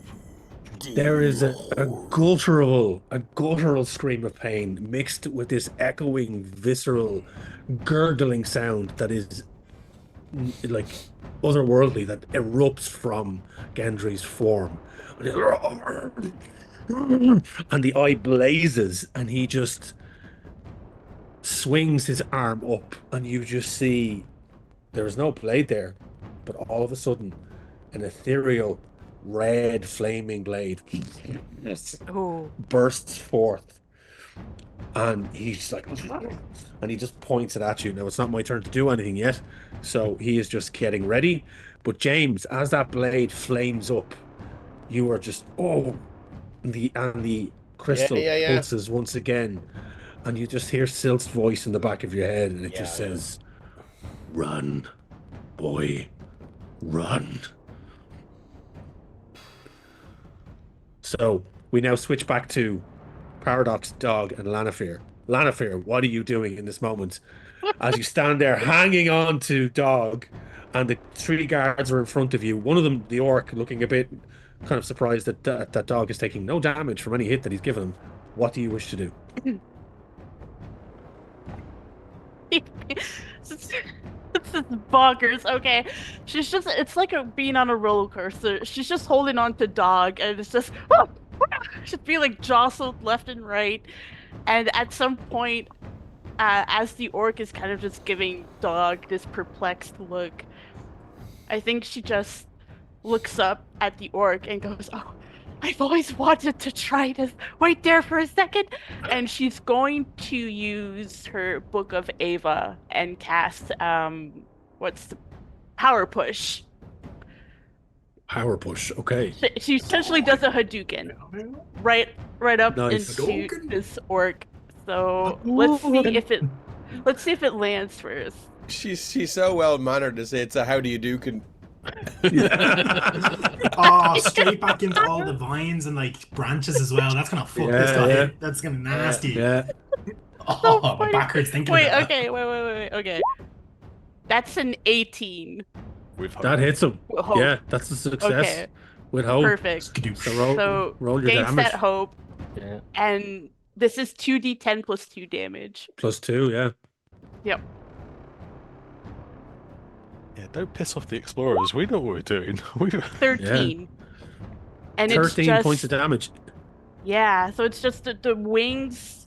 The way she casts her spells is quite. I don't think we've seen it in action before, but like the iridescent wings kind of flutter at this very low frequency, and it does create a sort of thrum. And then you see these little veins of light blue magic go through the wings, and as the arcane energy gathers in her hand, it's just this big blast of power of magic, and this guy gets thrown way back to far range. Nice. For So he 13 literally, points of damage. yeah, because it messes him up because that goes way past. So the adversary thresholds, there's two of them. There's a lower one and a higher one, and this goes into his higher one. It goes past his lower one. So yeah, you've knocked him pretty far, and he just the energy hits him, and it just zips past your ear, dog, and it just and it hits this orc, and he flies back, careening into one of the other guards, and tears some of the brambles and the vines up that are wrapped around his legs still, and he gets shunted and up against the other a brick wall on the far side of the area, and this immense power coming from such a minute, like in stature character, such as Lanafir, and the other two guards kind of just look at each other and look at Lanafir giggling away, and it's just like, and I they can are do it again. unnerved. They are unnerved. Can you do me a favor, Lanafir? Roll a let me see now. What am I looking for here? Roll a presence roll for me, please. I want to see if you intimidate them with your insane situation. Sure. That's a Not even straight roll for trying. me. That's a 19 with hope. One of them kind of just backs off and is just like, "We just following orders. Right? I'm sorry." As he kind of looks back at the guards, they're kind of just slumped up against the wall, and their armor is concaved in, and they're having a hard time breathing. And like, I was Well, gonna have a hard time gentlemen. standing too. I think Yeah. we need to have a conversation about the kinds of orders you are following. I do believe you have been compromised. It's at that moment we're going to switch back to Jaymz and Ramble as they are now facing down this demonically possessed Gendry Locke, as who has his Jaymz. flame blade out. Jaymz is going to roar right up to Gendry Locke, and under his breath, clutching that gem, he's just going to go, "Your clumsiness and inefficiency has rendered you useless to the cause. What is the point of you?" And he's going to wild flame, and he's just going to burn him out. Because Jaymz has been told to insert himself to this group of people. Gendry Locke is making that all the more difficult. So Jaymz is just going to he's going to carbonize him. And I'm going to use wild flame. So make a specialist roll against up to 3 enemies in melee range of you. Can I do it 3 times in the one person? Where is it now? If I can, I will. What is this under now? I'm just looking for it on your Right, card. Oh, there it is. it's Book of Typhar. Book of Tefar. Make a spellcasting roll. Flame dust in your hand, dealing 2d6 magic damage. Up against up to 3 enemies in melee range. You know what? For flavor, I'm going to say yes. Do it. Yeah, he's gonna. Just He's for just the gonna. flavour of He's just the gonna kneel malice. down, and he's just gonna go. Your usefulness has come to an end, my child. And he's just gonna just drop his hand on the back of his head, and he's gonna. Because he is looking up at Ramble at this Yeah, point. he's So you just come up behind him. And just, so it's his face, his Okay. hand in his face, and he's just gonna go.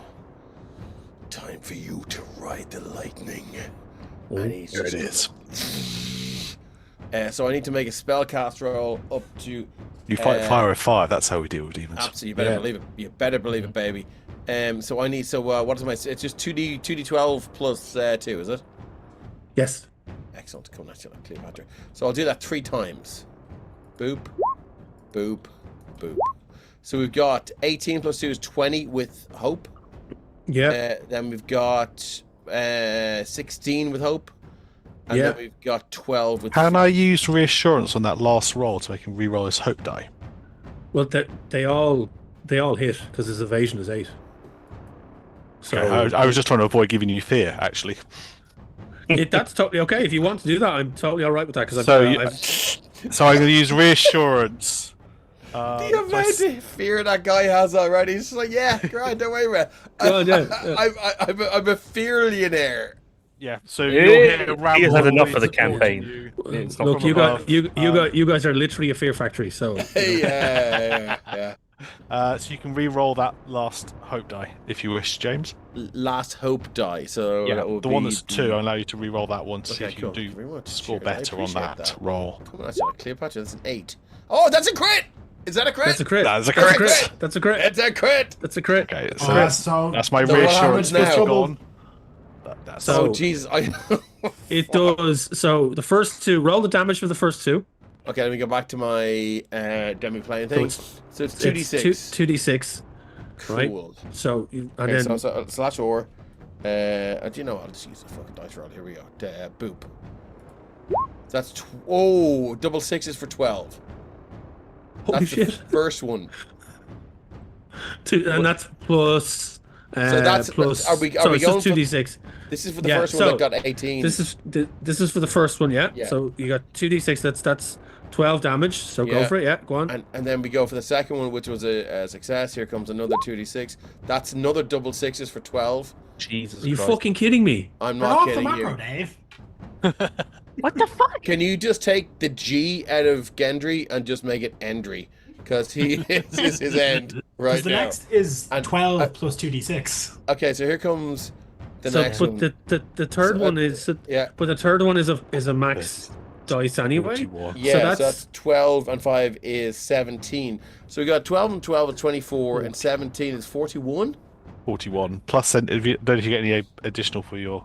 No, I don't. No, he I- just I- gets he just gets automatic max damage on the last roll plus Yeah, that so 7. yeah, So I so meant that's whoever- 41, I mean- yeah, 41. 41 totes. Yeah.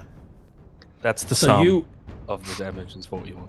you walk up to Gendry Lock as he's staring down Ramble as Ramble is still glowing slightly from his magical hit, and you just walk up and place your hands. He doesn't even see you coming, and you just place your hands on his face. But it's just, yeah, your usefulness has come to an end. You are clumsy fool. And you begin to melt him down, and you push him into the ground as he burns up.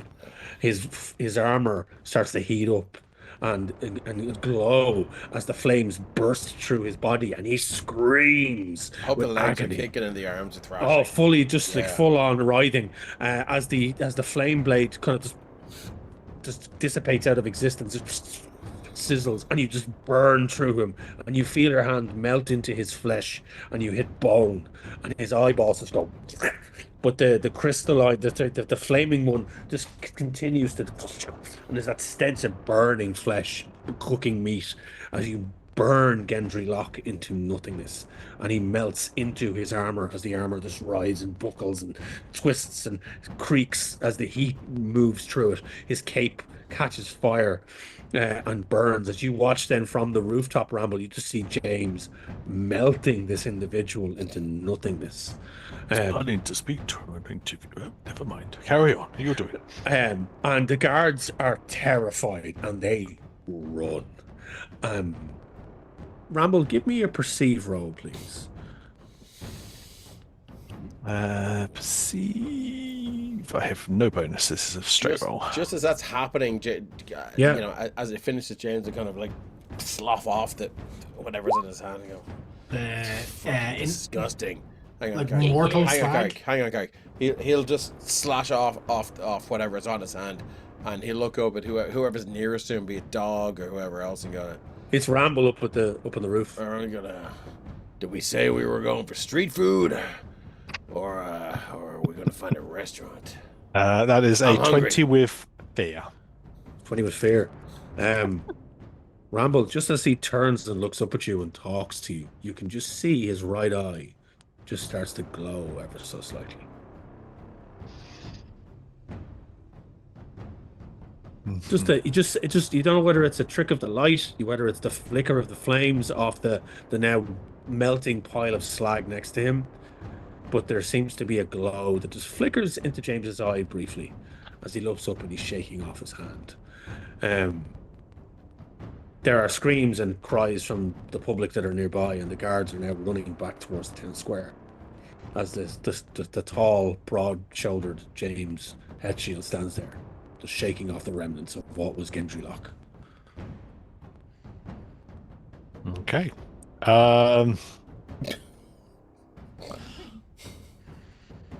Ramble wasn't expecting that to be quite so an explosive finish. That was Those rolls, I did not expect that either, to be honest with you. Those dice rolls are I was just trying to insane. work out what tag team we were about to do and blow a bunch We of are hope where to we do are. that. But no, I don't need to. That's all fine. And like he was a heavy hitter. Like his damage threshold was quite high, and you just melted through him literally. I think Ramble will basically just step off the edge and land down in a crouch. Only a couple of stories if he was within throwing range of his thing before. So, and it'll be. Remind me when we saw the guy who did the head explosion. Was that the left eye we saw burning, or was it the right eye? On the one down in Jasper's Ridge. It was the left eye. It Okay. was the left eye. Yeah. Hey, Ramble. Guess I got him. Good power. Let's grab something of his and see if we can find the others. See I'm if we... hungry. And Ramble will try and pick up his sword or a plaque, something that identifies what this was. The shield skittered across and kind of when he landed, the shield skittered across and jammed itself underneath like a table that's outside of a house.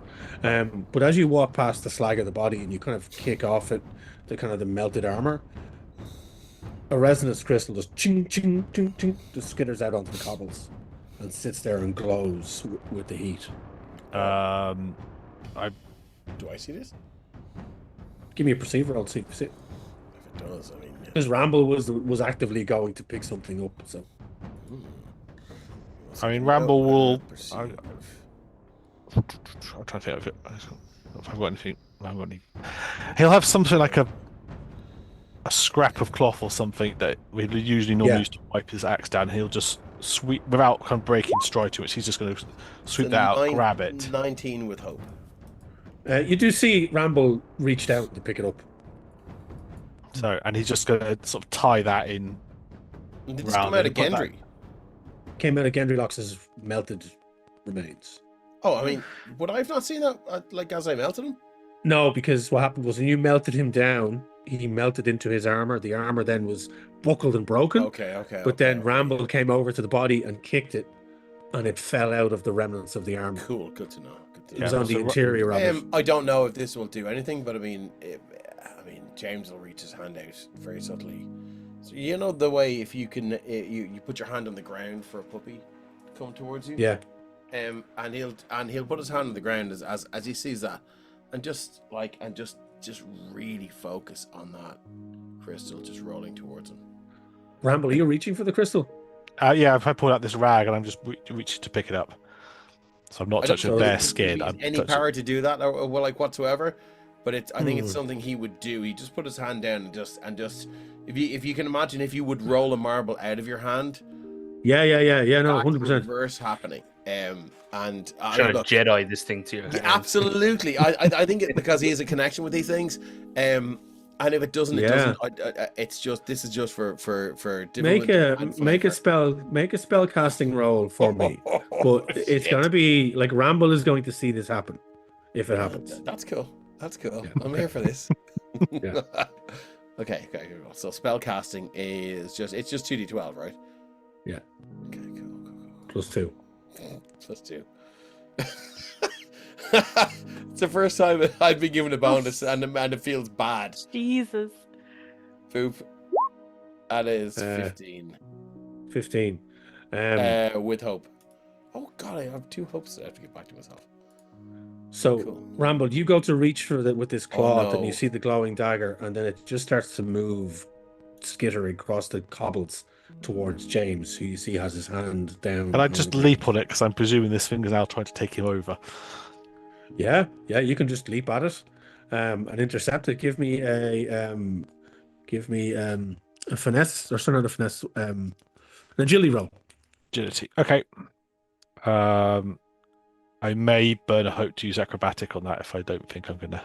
Okay, yeah. But I'll just do that regardless. I'll just burn Wayne, a hope. I'm going to and send you a DM on Discord if that's all right. Of course. Just to try and mitigate what's happened here. Okay. How much of this Lanafir, Dog, and Paradox able Yeah, to? I are mean, we did still, they are we see still the fighting flame? What the is 3 guards, happening or right what's now? Far away are happening? Yeah. What is happening right now? Because like we're So obviously a bit essentially- further away. Have our guards run? Yeah, as well, or are they you're- still... So your guys have backed off. Lanafir kind of scared the shit out of them. So they have backed off a bit, and you are now there with the guards. They're not attacking in any way, shape, or form, but they're kind of holding their blades at bay. And one Those of them is ones have tending the to their, they're tending to their kind of semi-conscious buddy who I'm going Lanafir to, bounced off a wall. if possible, I'm going to drop down to level, pull the arrow out of my armor. Yeah. Was it the guy that Lanafir crumpled into a wall that shot me, or was it one of the others? No, it was somebody else. That was a guy who's Yeah. back a bit, who still has his bow out. Yeah, I'm going to walk straight up to him and then just like, not the pointed part of the arrow, but shaft of the arrow, like parallel to him. Help. And just shove the arrow back into his chest and it's like, aim better Okay. next time, dickhead. Decent. Oh. 10 with hope, so I don't manage to. Okay. What did you get there, Ramble? 10 with hope. 10. So Did you not. want to? You didn't. Did you use your ability? I did use my ability, and that's with that. So I did not score well on that roll. So the crystal skitters into James's hand. He looks surprised. You might want to be careful of that. If Can it I- does that to this, to Gendry here, wonders what it'll do to you. I don't know if you saw the thing I sent you there. Yeah. Discord, yeah. So, just at that, then, just with all the chaos, you just hear off, kind of to your left there, Ramble. There's just like a meow, and a cat kind of skitters out from behind a crate, kind of in the same line of sight that James was kind of gesturing towards. And James was making that noise. Okay, so where's the jewel now? Is the jewel in James's hand, or is the jewel? It's in James's hand. Okay. Yeah, he's going to kind of ignore the cat for now, and he's keep watching James because he's. As far as Ramble's concerned, that might be the reason why Gendry's gone crazy. Is this jewel inside him? So it's interesting to see what James does with this.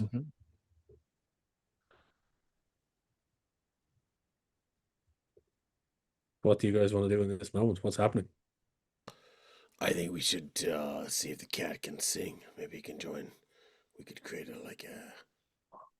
a feline bardic troupe called Catalica. Yes.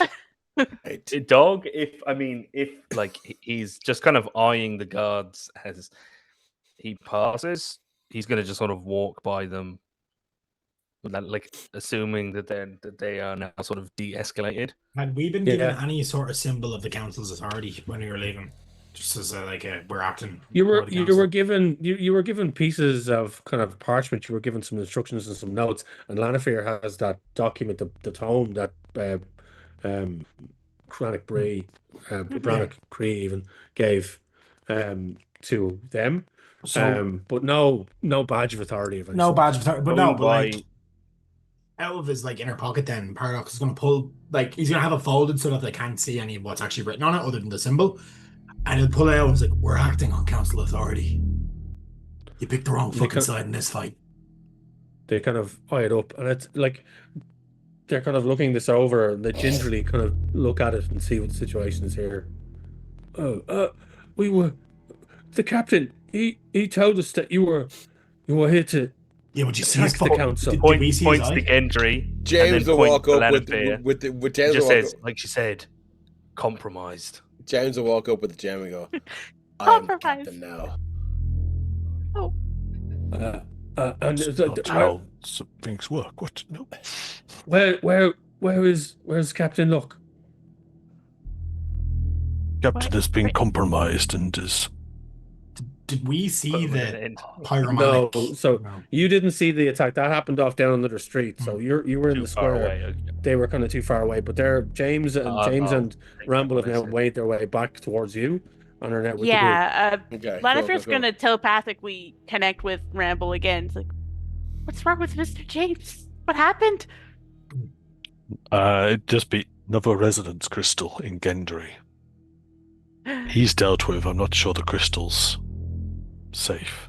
Also, there's a cat. I don't understand the cat, but Do I Does know- James do I still know have what the to do with resonance these crystal in resonance his crystals, hand? though? Like, I mean, like, so I have two now. Yeah. Do I know what to do with them? Like, should I swallow them? Should I fucking like? Yes, like, you do should You know what I mean? swallow Like, them. I mean, like, is there Swallow any way, them. like, Swallow them. Eat it. Eat it. Eat it. Eat it. well, that's what I'm thinking. So, like, is there any way? I with, mean, like, you yeah. haven't really spent any time kind of looking at them or investigating them in any way. You do No, know but that one- their yeah. initial Yeah. their initial reasoning is distribution of your trade. They're arcane in nature. They can store arcane essence inside, but clearly the one that you originally found is linked in some way with silt. So that's more and then important this one. than the one out of Gendry, is it? Yeah, Pardon? we're talking about it. Does James think that the original resonance crystal that like that? So, what is it? Talon? Tano. Tano. I know. Yeah. So he like he Tano. said that the resonance crystal that James has now was one of the originals that was sent out. Yeah. Is the one that he took from Gendry. Does it feel different? Does it feel less significant or more significant or more powerful? Give me a knowledge roll here. Where you're going to analyze this in the moment. Yeah, as you hold absolutely. the crystal I think and his you're knowledge is walking shit. through No, the actually got streets. +1 on this. So it doesn't matter. So just 2d12 +1. Lads, come Yeah. on. We need a crit here, guys. Is he just openly holding it in his hand? You don't think no, so. I don't no Dunno. no. No, like he doesn't need to just take them and go, hey everyone, I'm a fucking do you know what I mean? Like his hand, like he has many pockets and He has his hand in his No, pocket. and he's it's just feeling to it. gain an understanding these of things are in the the pockets. scenario. And- Yeah, we just Okay. don't know whether you're walking around with it still in your Yeah, hand. we There is don't a- didn't really know what's Has it happening right got now. in There's- its pockets? There is a faint Mhm. clicking sound as these two gems rebound against his 30 plectrums. Yeah. So here we go. 2d12 +1 coming at you like Cleopatra. That is a 14 with 13. hope. 14 with hope. You start to turn the Gendry's resonant crystals in your hand, and They're definitely And not also- out though. Okay. they're not out. So you They're have your not out. hands. Oh, I No. mean, look. I mean, yeah. No, you have your hands in your pockets, and you're Yeah. you're moving it around in your Yeah. hand. But you're running your calloused fingers across the surface of the crystal, and it the energy trums from the crystal, and you feel the essence. In Gendry's one, you can feel something. It's powerful, and it's strong. Mm. And in the back of your mind, you hear Silt's voice, and it's like, "Boy, do not trouble yourself with this one." Does he sound afraid? With that roll, I'm going to say you can guess. Yes, he sounds afraid. He sounds shook. It's like, we have an accord, boy. Me and you. Yeah. This is not for you. This was for him. We have an accord. Fuck that guy. How do I fucking tap into this? So I'm you're all doing that about while you're James going walking. on an absolute, the most extreme downward spiral I can cook Okay, up for this pause. game. What is it? Just standing there, like staring off into Jiggling the his So- balls, distance? What's essentially. is what it happening? looks like. Or That's it. Yeah. So that's it. Wow. So he is walking along with Ramble, and he has pocketed this crystal. He's now trying to get a very quick sense of what it is, and in that moment, that's Okay. what he hears that voice in the back of his head as he walks. Yeah. Ramble and James have now arrived back into the square. You see Paradox, Dog, and Lanafir standing with these guards and producing the documentation. While all of that is happening, then you hear clacking on the cobblestones. You hear staff as Ovazemba steps into the area, coming from the council towers, and she looks panicked. She's like, "We heard there was a commotion. The god attacked somebody, but was everything okay? Was that you?" Locke He's apparently was seen. compromised. Gendry. He had Where one. is Gendry? What remains of Gendry is down that street. He had one of the crystals embedded within him. Wait, was his eye burning? Full, and then flame sword, and all sorts of. Fuck that guy. Oh, we did. We have lost a council member. Of that, I'm The sorry. the city is unbalanced. Ah, shit. You need to appoint a new one quick, so. Quick, you must come with me. Come with me now. And she gestures to the guards. Please, take care of him. She gestures at the guard who's kind of slumped with the kind of dint in his armor from Lanafir. And she kind of gestures you all to follow her into the council chambers. And she kind of I did leads on that. her staff and moves quickly. Do you all follow in after her? Dog's gonna high five Lanafir. If possible, Paradox will really quickly Yeah. run, and he's going to pick up what's left of the sword and the shield, just so that the average people don't get what was probably signs of Gendry. Rambo would have been dragging the shield along with him. Okay, Yeah, then Rambo- I if think the Rambo's sword is still in the street, Paradox is going to dart over, Sword's grab gone. that. How was it I gone? think The sword's gone. Sword's Okay. It's gone. gone. So Yeah, it's gone. Can So can yeah. can Lanafir just quickly send a telepathic message to Dog, just quickly saying, "Mr. James has one of those crystals. He has another one." Do we know he has the other one? Yeah. Ramble Ramble- said it. Ramble's already told Lanafir Also, that. I'm the only one who doesn't know now. Yeah. Sorry, Dog not to step doesn't- forward. Well, I'm the most likely to swing up over it, so Immediately. that's fair. Yeah, he doesn't immediately reply. He just because he's not quite used to it, because he doesn't reply. He stifles. You hear like he's going to say something. He kind of stifles himself, and then he just Pats his head. just So Just an James, the FYI. Sorry, group, I have to step away there. Ovazemba we'll have to have That's a chat okay. about that. Ovazemba came out, and the female council member came out and is now bringing the group into the council chambers. She has made the group aware that they're now down a council member, so the city is unbalanced, which is dangerous for the city of Parliament. They need to fill their role. So she is panicked, but she's now guiding the group into the council tower. And she walks and talks at the same time. She's like, "We must get you out of here. We fear that there is much more chaos and distrust being sown, and we do not know who can be trusted and who can't. I've arranged for transport for you to be travel. We can get you close to the sphere, but not too close, because we cannot fly over it. And any arcane portals that we open too close to it fizzle and tend to dissect the travelers into many parts."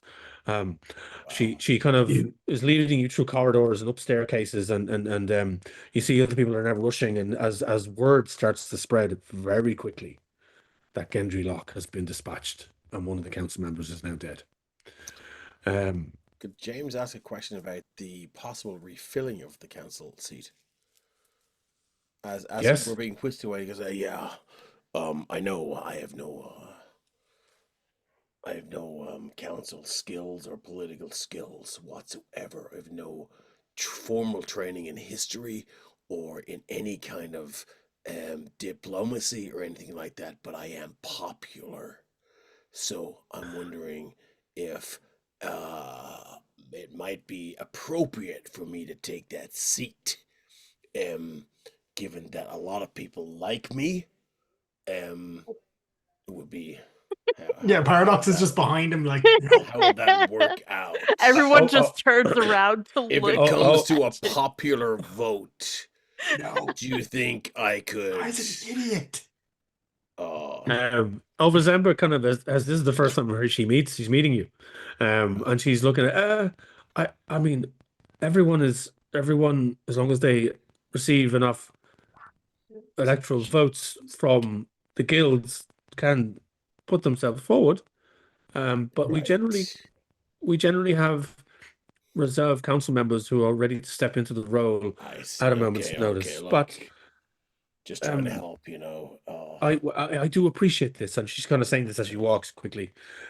She brings you into like large double doors, like there's two guards standing at these large ornate doors, and the doors are pushed open slowly.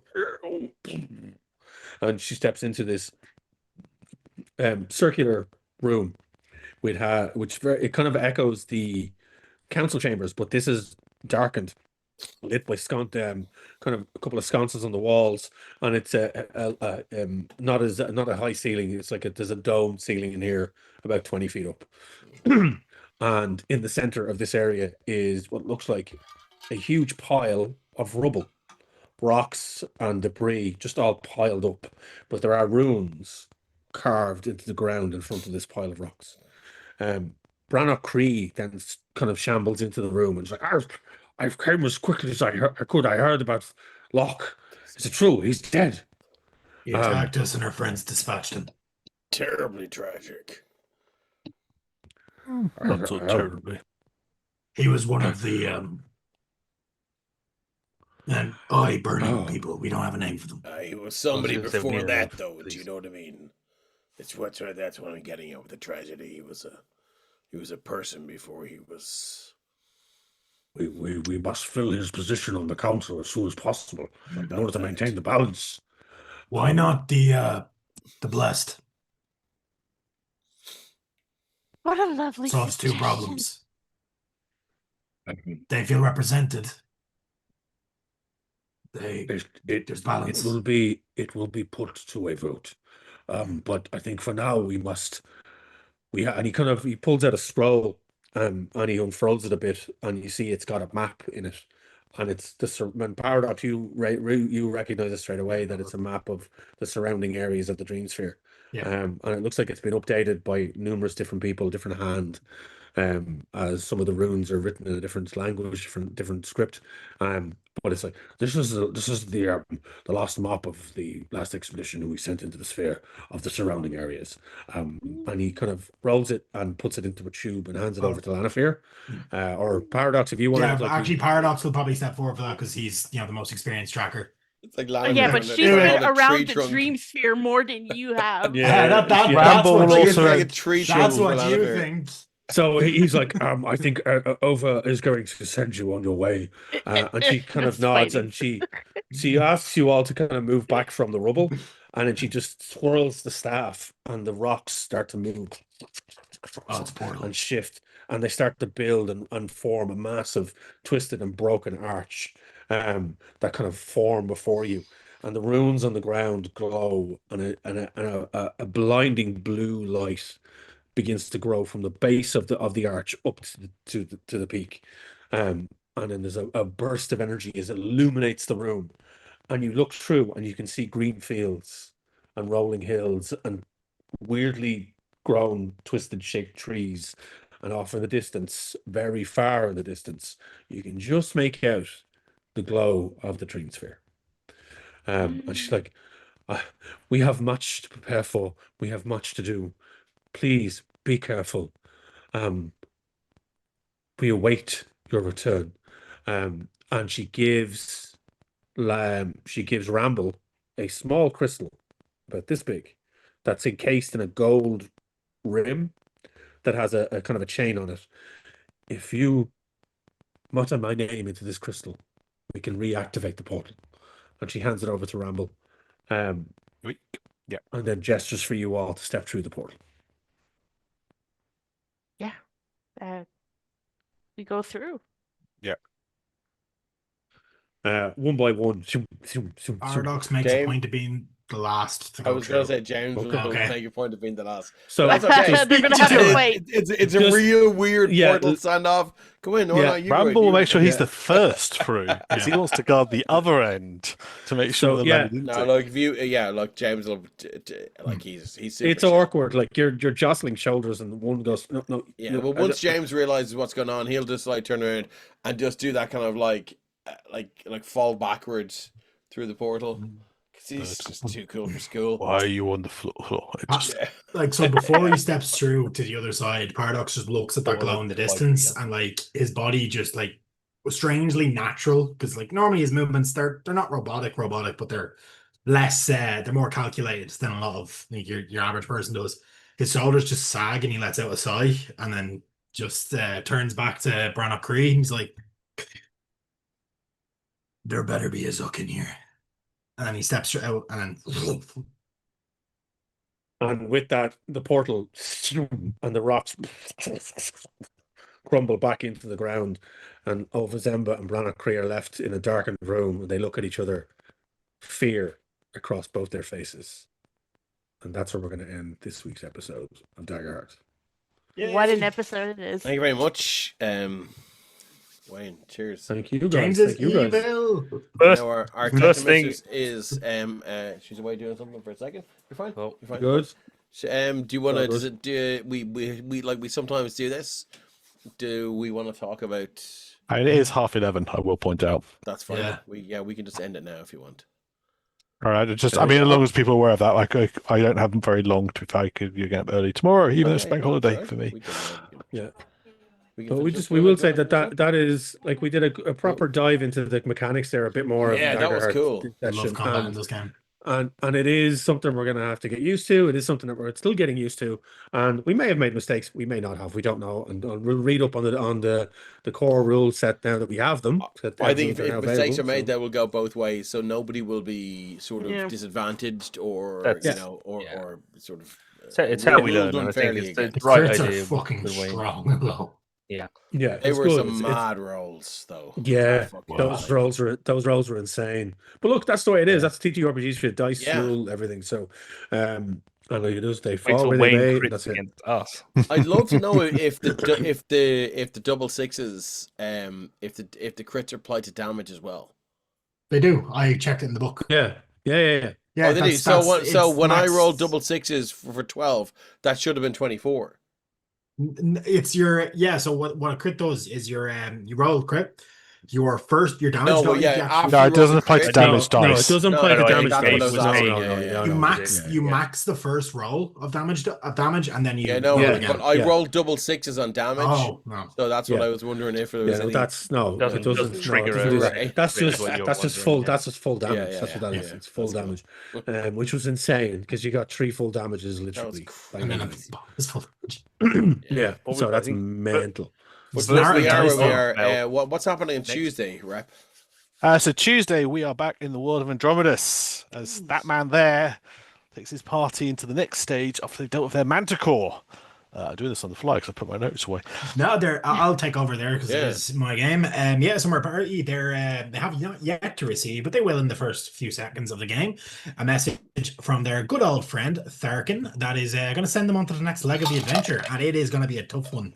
I don't think I have ever put more effort into a session than I have for the next one. So Don't say let's- that. so let's see how it goes. It just means they're going to do something you not expect. And Oh, they're yeah, gonna I often know. encourage Yeah, and the direct. more Yeah, prep nah, you like- do, the fucking Yeah. it's like the more chaos Yeah. it will bring. Oh well.